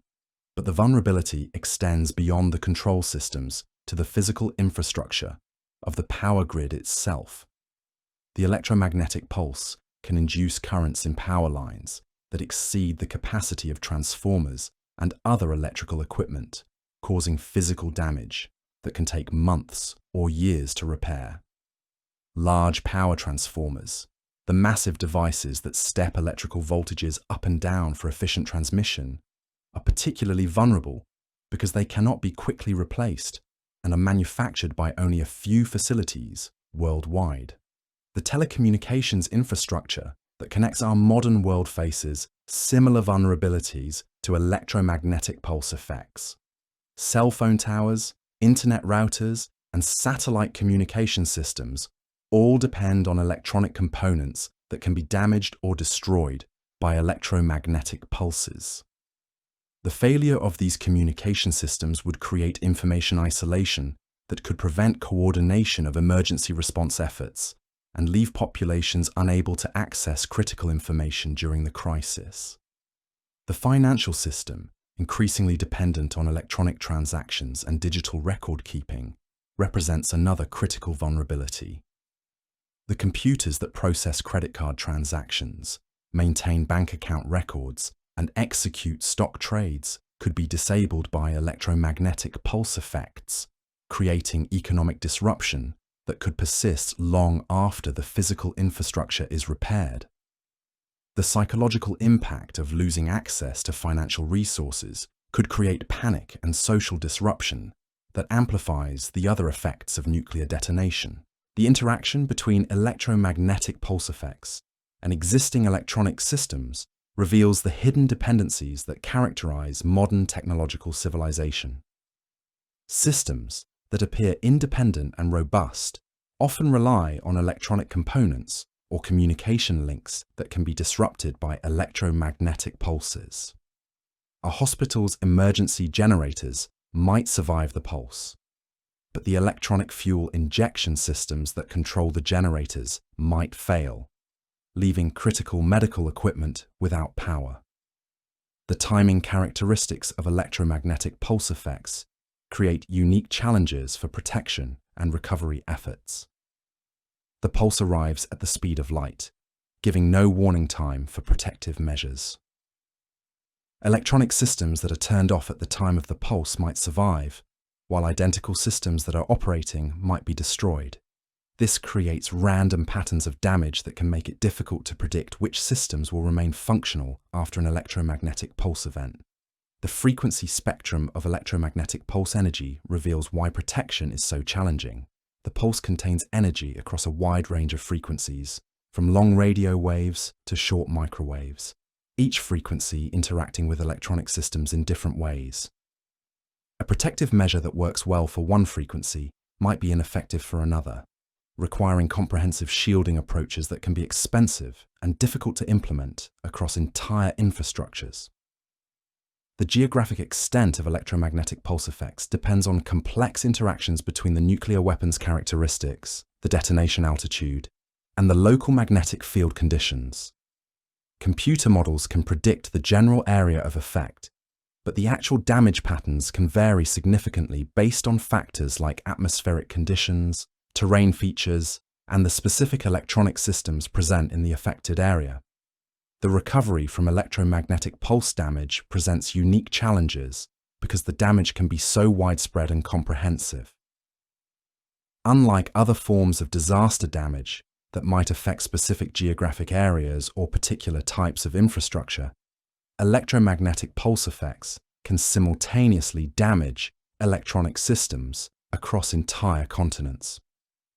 The logistics of replacing millions of electronic components while the transportation and communication systems needed for such replacement efforts are themselves damaged, creates a recovery challenge of unprecedented scope. The hardening of electronic systems against electromagnetic pulse effects represents one of the most important areas of current research and development. Military systems have long been designed with electromagnetic pulse protection, using techniques like Faraday cages, surge protectors, and redundant systems to ensure continued operation even after pulse exposure. But extending these protection measures to civilian infrastructure requires massive investments and careful engineering to balance cost, effectiveness, and operational requirements. The testing and simulation of electromagnetic pulse effects present unique challenges because the phenomenon itself is so dangerous and difficult to reproduce. Scientists use computer models, small-scale laboratory experiments, and mathematical analysis to understand how electromagnetic pulses interact with different types of electronic systems. But the complex interactions between pulse characteristics, system vulnerabilities, and environmental factors make it difficult to predict with certainty how any particular system will respond to electromagnetic pulse exposure. The international implications of electromagnetic pulse effects add another layer of complexity to nuclear weapons policy and defense planning. A high-altitude nuclear detonation could create electromagnetic effects that cross national boundaries, potentially affecting the electronic infrastructure of countries that are not involved in the conflict. This transboundary nature of electromagnetic pulse effects creates diplomatic and legal challenges that go beyond traditional concepts of warfare and national sovereignty. The psychological and social effects of widespread electronic system failure could be as significant as the direct technical damage. Modern populations have become so dependent on electronic systems for communication, commerce, and information that the sudden loss of these capabilities could create panic and social disruption that amplifies the other effects of nuclear detonation. The inability to access news, contact family members, or conduct basic financial transactions could create psychological stress that persists long after the technical systems are restored. The economic consequences of electromagnetic pulse effects could exceed the direct costs of replacing damaged equipment. The disruption of electronic commerce, the loss of digital records, and the inability to coordinate complex supply chains could create economic impacts that ripple through global markets for months or years. The interconnected nature of modern economies means that electromagnetic pulse effects in one region could create shortages and disruptions worldwide. The development of electromagnetic pulse weapons, devices specifically designed to create electromagnetic effects without the nuclear detonation, represents an emerging threat that combines the infrastructure damage potential of nuclear electromagnetic pulse with the political acceptability of conventional weapons. These devices use conventional explosives or other energy sources to create electromagnetic pulses that can disable electronic systems over smaller areas, potentially allowing adversaries to achieve strategic objectives without crossing the nuclear threshold. The role of electromagnetic pulse effects in nuclear strategy reveals how technological advancement can create new vulnerabilities that change the nature of warfare itself. The ability to disable an adversary's electronic infrastructure without causing immediate human casualties could make nuclear weapons more attractive as instruments of coercion, potentially lowering the threshold for nuclear weapons use and creating new forms of strategic instability. The protection of critical infrastructure from electromagnetic pulse effects requires coordination between government agencies, private industry, and international organizations. The complexity and cost of comprehensive electromagnetic pulse protection mean that difficult choices must be made about which systems to protect and which to leave vulnerable. These decisions involve balancing technical feasibility, economic costs, and strategic priorities in ways that can determine the resilience of entire civilizations. The research into electromagnetic pulse effects continues to reveal new aspects of this phenomenon that challenge our understanding of how nuclear weapons interact with technological systems.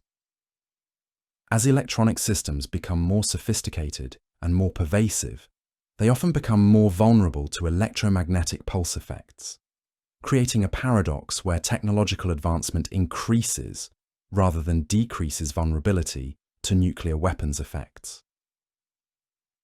The electromagnetic pulse represents perhaps the most modern and technologically specific effect of nuclear weapons, a phenomenon that would have been meaningless in previous eras but becomes increasingly significant as civilization becomes more dependent on electronic systems. It reveals how the same nuclear physics that has remained constant since the discovery of atomic energy can create entirely new forms of destruction as the targets of that destruction evolve and change. The invisible nature of electromagnetic pulse effects makes them particularly insidious because the damage can be widespread and severe while remaining largely invisible to human senses. Unlike blast damage or thermal effects, electromagnetic pulse damage doesn't create obvious visual evidence of destruction, making it difficult for affected populations to understand the scope of the problem or the time required for recovery. The interaction between electromagnetic pulse effects and other nuclear weapons effects creates complex scenarios where the loss of electronic systems can amplify the impact of blast, thermal, and radiation damage. Emergency response systems that depend on electronic communication and coordination can be disabled at the precise moment when they are most needed, creating cascading failures that make recovery more difficult and dangerous. The long-term implications of electromagnetic pulse vulnerability extend beyond immediate crisis response to fundamental questions about the sustainability of technological civilization. As society becomes increasingly dependent on electronic systems for basic functions like food distribution, water treatment, and medical care, the vulnerability of these systems to electromagnetic pulse effects becomes a matter of civilizational survival rather than merely military concern. The study of electromagnetic pulse effects reveals the hidden fragility underlying the apparent robustness of modern technological systems. Infrastructure that appears redundant and resilient can be rendered completely inoperable by a single electromagnetic pulse event, demonstrating how technological complexity can create new forms of vulnerability that are difficult to anticipate or defend against. In our next exploration, we'll examine how all these effects, the blast, thermal, radiation, fallout, and electromagnetic pulse, combine with the broader environmental and ecological consequences of nuclear detonation to create long-term changes that can persist for decades or centuries. The electromagnetic pulse we've explored tonight represents the most immediate and technologically specific effect of nuclear weapons. But it's just one component of a complex system of destruction that can reshape entire civilizations. The electromagnetic pulse stands as a reminder that the forces unleashed by nuclear weapons extend far beyond the immediate physical destruction to encompass the very technological foundations of modern life. It reveals how the same electromagnetic principles that power our communications, computers, and electrical systems can be turned against us, creating forms of destruction that are perfectly tailored to the vulnerabilities of our technological age.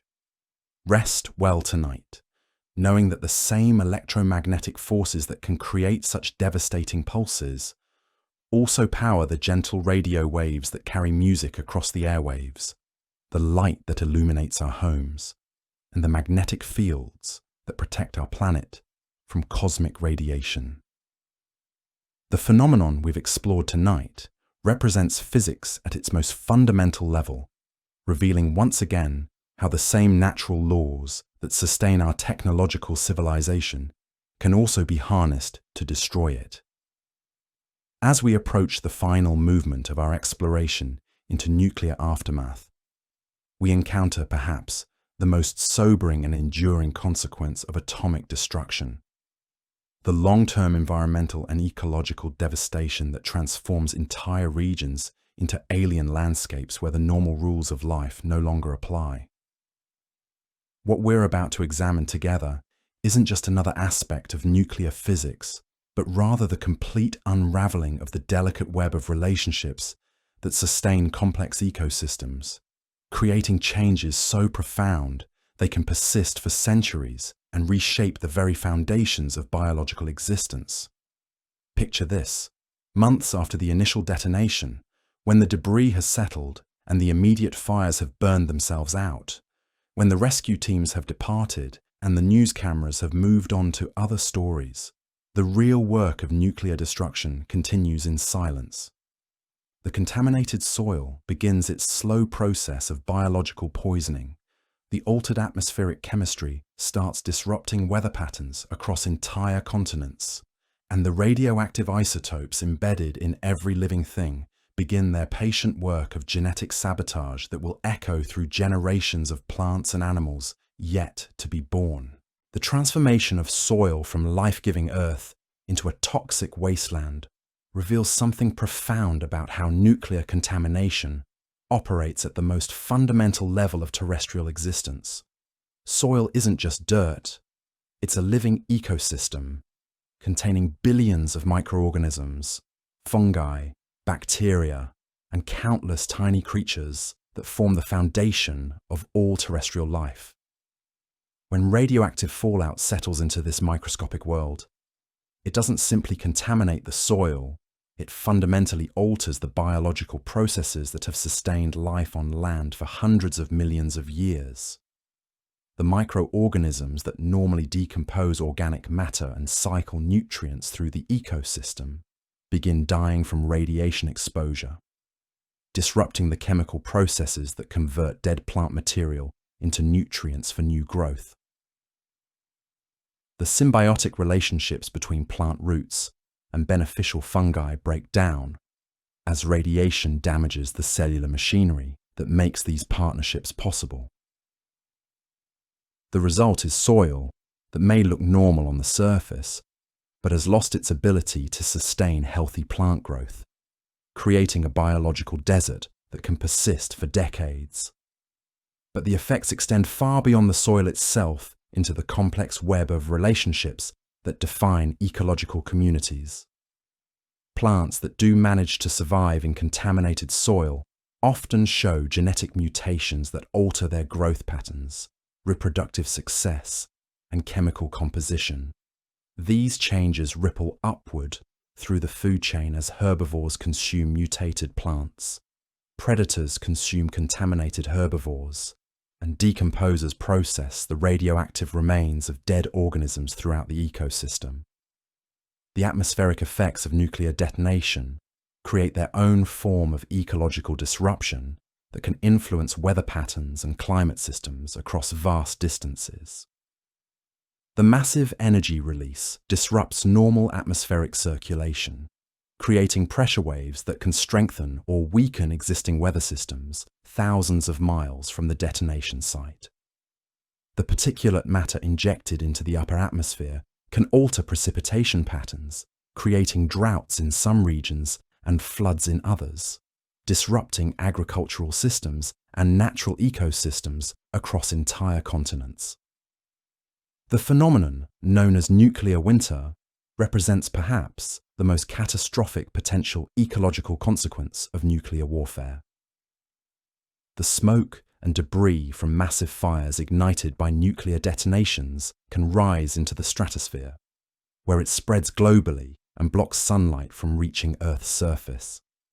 Even a relatively small nuclear exchange could inject enough particulate matter into the upper atmosphere to reduce global temperatures by several degrees, creating crop failures and ecosystem collapses that could threaten the survival of human civilization itself.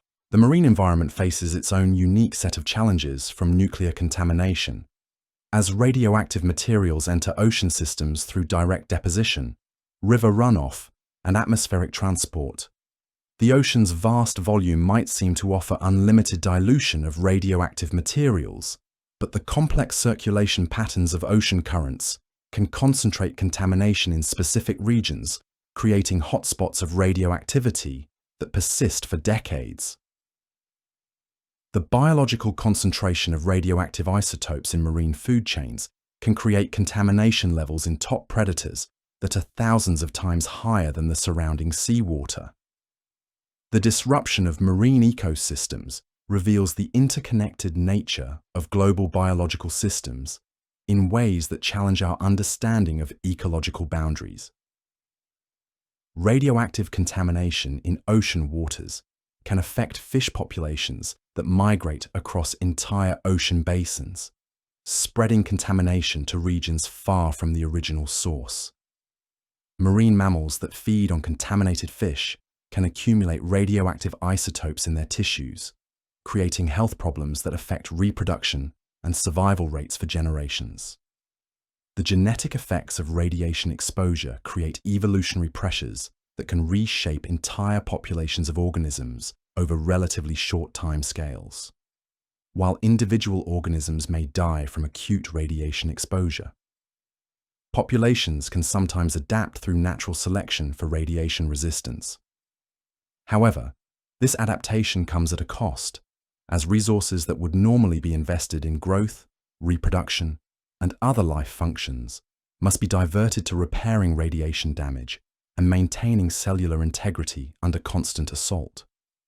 The study of organisms in highly contaminated environments has revealed remarkable examples of evolutionary adaptation to extreme radiation exposure. Some bacteria and fungi have evolved mechanisms to actually harvest energy from radioactive decay, using radiation as a source of energy for growth and reproduction.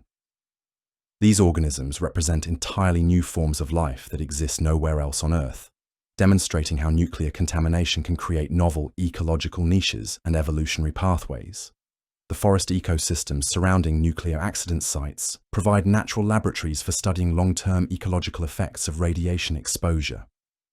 Trees that survive in highly contaminated areas often show altered growth patterns, with some species developing increased branching and others showing stunted growth.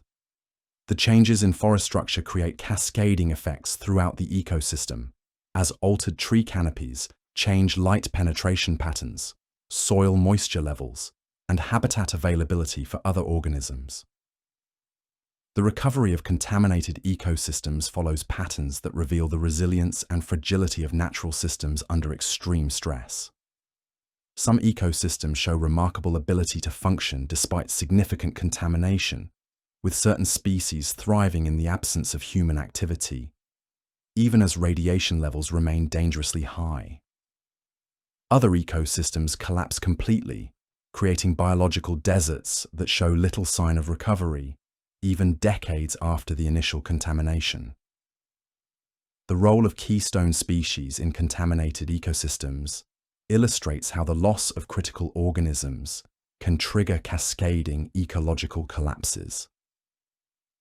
Large predators, which often accumulate the highest levels of radioactive contamination due to their position at the top of food chains, may be among the first to disappear from contaminated areas.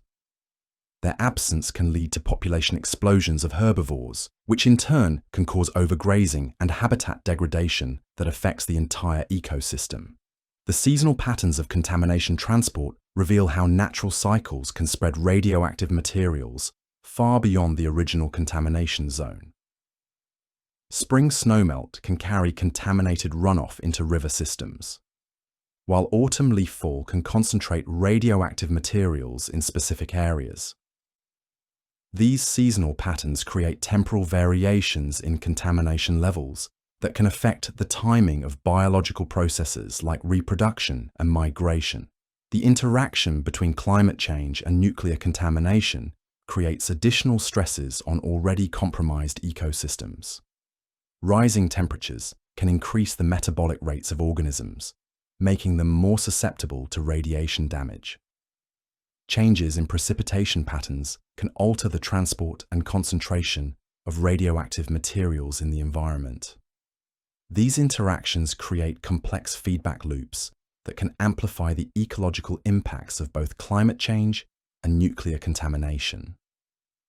The agricultural impacts of nuclear contamination extend far beyond the immediate blast zone through complex pathways involving soil contamination, water system disruption, and atmospheric transport of radioactive materials. Farmland that appears physically undamaged may be too contaminated to produce safe food crops, creating food security challenges that can persist for decades.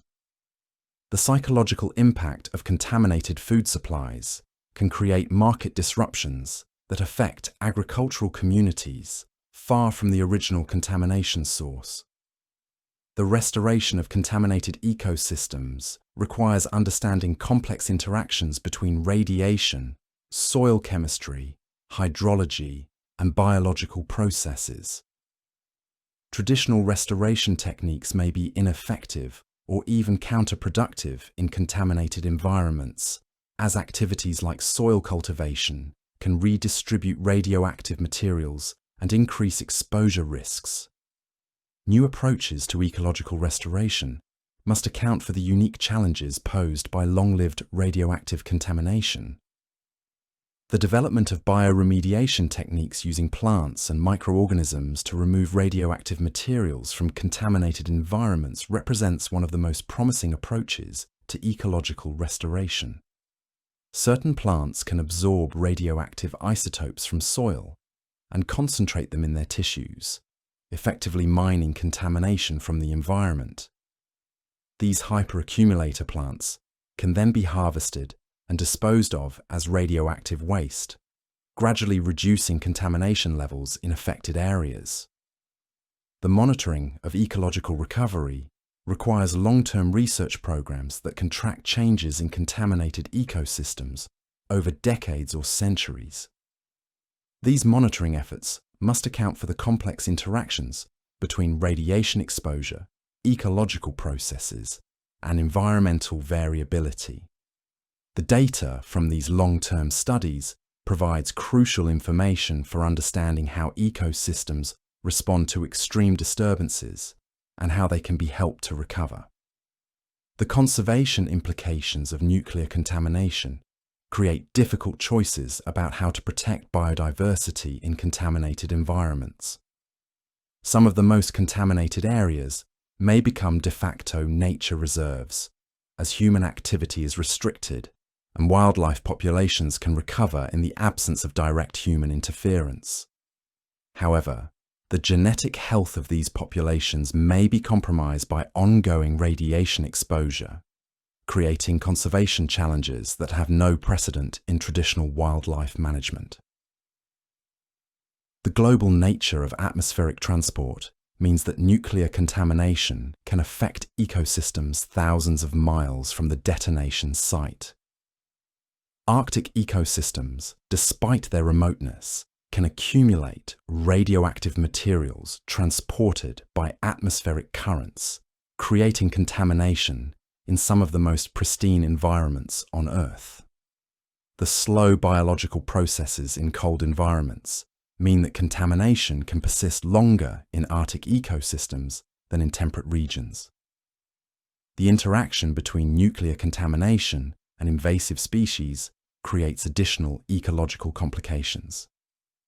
Non-native species that are more tolerant of radiation exposure may gain competitive advantages in contaminated environments, potentially altering community structure and ecosystem function. The management of invasive species in contaminated areas requires balancing ecological goals with radiation safety concerns. The cultural and spiritual dimensions of ecological destruction add another layer of significance to the environmental impacts of nuclear weapons. Many indigenous communities have deep spiritual connections to specific landscapes and ecosystems that can be completely severed by nuclear contamination. The loss of these cultural landscapes represents a form of destruction that goes beyond the biological and physical impacts to affect the very identity and continuity of human communities. The economic valuation of ecosystem services lost to nuclear contamination reveals the enormous hidden costs of nuclear weapons effects. Forests that can no longer provide timber, watersheds that can no longer supply clean water, and agricultural lands that can no longer produce food represent economic losses that can exceed the direct costs of physical reconstruction. These ecosystem service losses can persist for decades or centuries, creating economic impacts that compound over time. The international implications of transboundary ecological contamination create diplomatic challenges that can persist long after the immediate crisis has passed. Contaminated ecosystems don't respect political boundaries, and the effects of nuclear detonation can create environmental damages in countries that had no involvement in the original conflict. These transboundary effects can complicate international relations and create legal challenges that existing international law is poorly equipped to address. The research into ecological effects of nuclear contamination continues to reveal new aspects of how radiation interacts with natural systems. As our understanding of ecosystem function becomes more sophisticated, we discover new pathways through which contamination can affect biological processes. The complexity of these interactions means that predicting the long-term ecological consequences of nuclear contamination remains one of the most challenging aspects of environmental science. The development of radiation-resistant crops and livestock represents one approach to maintaining agricultural productivity in contaminated environments. These genetically modified organisms could potentially allow food production to continue in areas that would otherwise be too contaminated for safe agriculture. However, the ecological implications of introducing radiation-resistant organisms into natural ecosystems are poorly understood and could create unintended consequences. The role of ecological restoration in post-nuclear recovery planning requires integrating expertise from multiple disciplines, including ecology, health physics, soil science, and hydrology. The complexity of contaminated ecosystems means that restoration efforts must be carefully planned to avoid creating additional environmental problems while addressing the primary contamination issues. The long-term vision for contaminated landscapes involves difficult decisions about acceptable levels of risk and the goals of restoration efforts. Some areas may need to be permanently abandoned to natural processes, while others may be candidates for active restoration efforts. These decisions require balancing ecological, economic, and social factors in ways that can determine the future of entire regions. The ecological legacy of nuclear weapons extends far beyond the immediate destruction to encompass fundamental changes in how natural systems function and evolve. The organisms that survive in contaminated environments may represent new evolutionary pathways that could persist for millions of years, creating permanent changes in the biological heritage of our planet. These changes remind us that the consequences of nuclear weapons extend far beyond human timescales to affect the very evolution of life on Earth. The study of nuclear ecological effects provides crucial insights into how ecosystems respond to extreme disturbances and how they might recover from other forms of environmental catastrophe. The lessons learned from studying contaminated ecosystems can inform our understanding of ecological resilience and help us develop better approaches to environmental protection and restoration in an era of increasing environmental threats. As we reach the conclusion of our journey through the aftermath of nuclear detonation, the ecological consequences we've explored tonight represent the most enduring and far-reaching effects of atomic weapons. While the immediate physical destruction may be repaired within years or decades, the ecological disruption can persist for centuries, creating changes that affect the very foundations of life on Earth. The transformation of living landscapes into contaminated wastelands reveals the profound interconnectedness of all life on our planet and the catastrophic consequences that can result from disrupting these connections. Every aspect of nuclear aftermath we've explored, from the initial blast to the long-term ecological consequences, demonstrates how a single moment of destruction can create effects that ripple through space and time, affecting generations of organisms that had no role in the original conflict. The ecological aftermath of nuclear detonation stands as the ultimate reminder that we are not separate from the natural world, but intimately connected to it through countless biological and chemical pathways. The same ecosystems that sustain us can become sources of contamination and danger, while the same biological processes that maintain life can become mechanisms for spreading destruction across vast distances and long time periods. In our final exploration, we'll examine how all these effects combine to create the broader implications for human civilization and the long-term prospects for recovery from nuclear catastrophe. The ecological consequences we've explored tonight represent just one aspect of how nuclear weapons can fundamentally alter the conditions that make complex life possible, creating challenges that extend far beyond traditional concepts of warfare and recovery. The living world around us, with its intricate web of relationships and dependencies, represents both our greatest vulnerability and our greatest source of resilience in the face of nuclear destruction. Understanding how these systems respond to extreme disturbance gives us insights into the fundamental processes that sustain life on Earth and the precious nature of the ecological balance that makes our existence possible.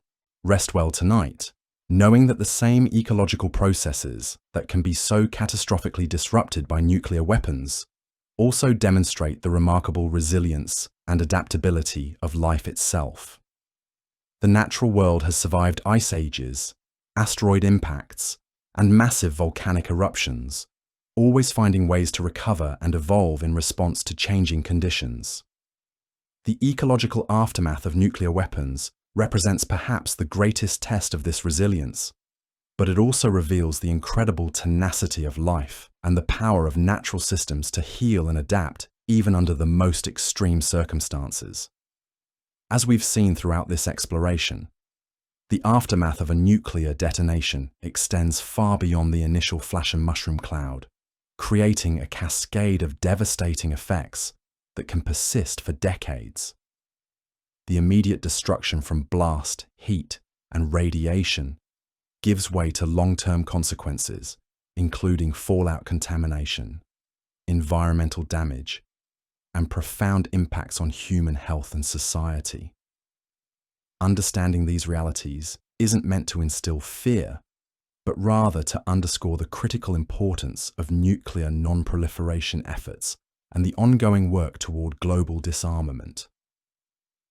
While the science behind these weapons reveals humanity's incredible capacity for both creation and destruction, it also reminds us of our shared responsibility to ensure such devastating power is never unleashed again. The knowledge we've discussed today serves as both a sobering reminder of our past and a crucial guide for building a safer future for generations to come. From shattered cities to invisible particles that linger for decades, the aftermath of a nuclear blast isn't just about destruction, it's a warning written in science and silence. As we return to calm, let this reflection stay with you, not in fear, but in awareness. I hope you had an amazing and wonderful night with me. Until next time, stay curious, keep wondering. This is Boring Science signing off. Cheers.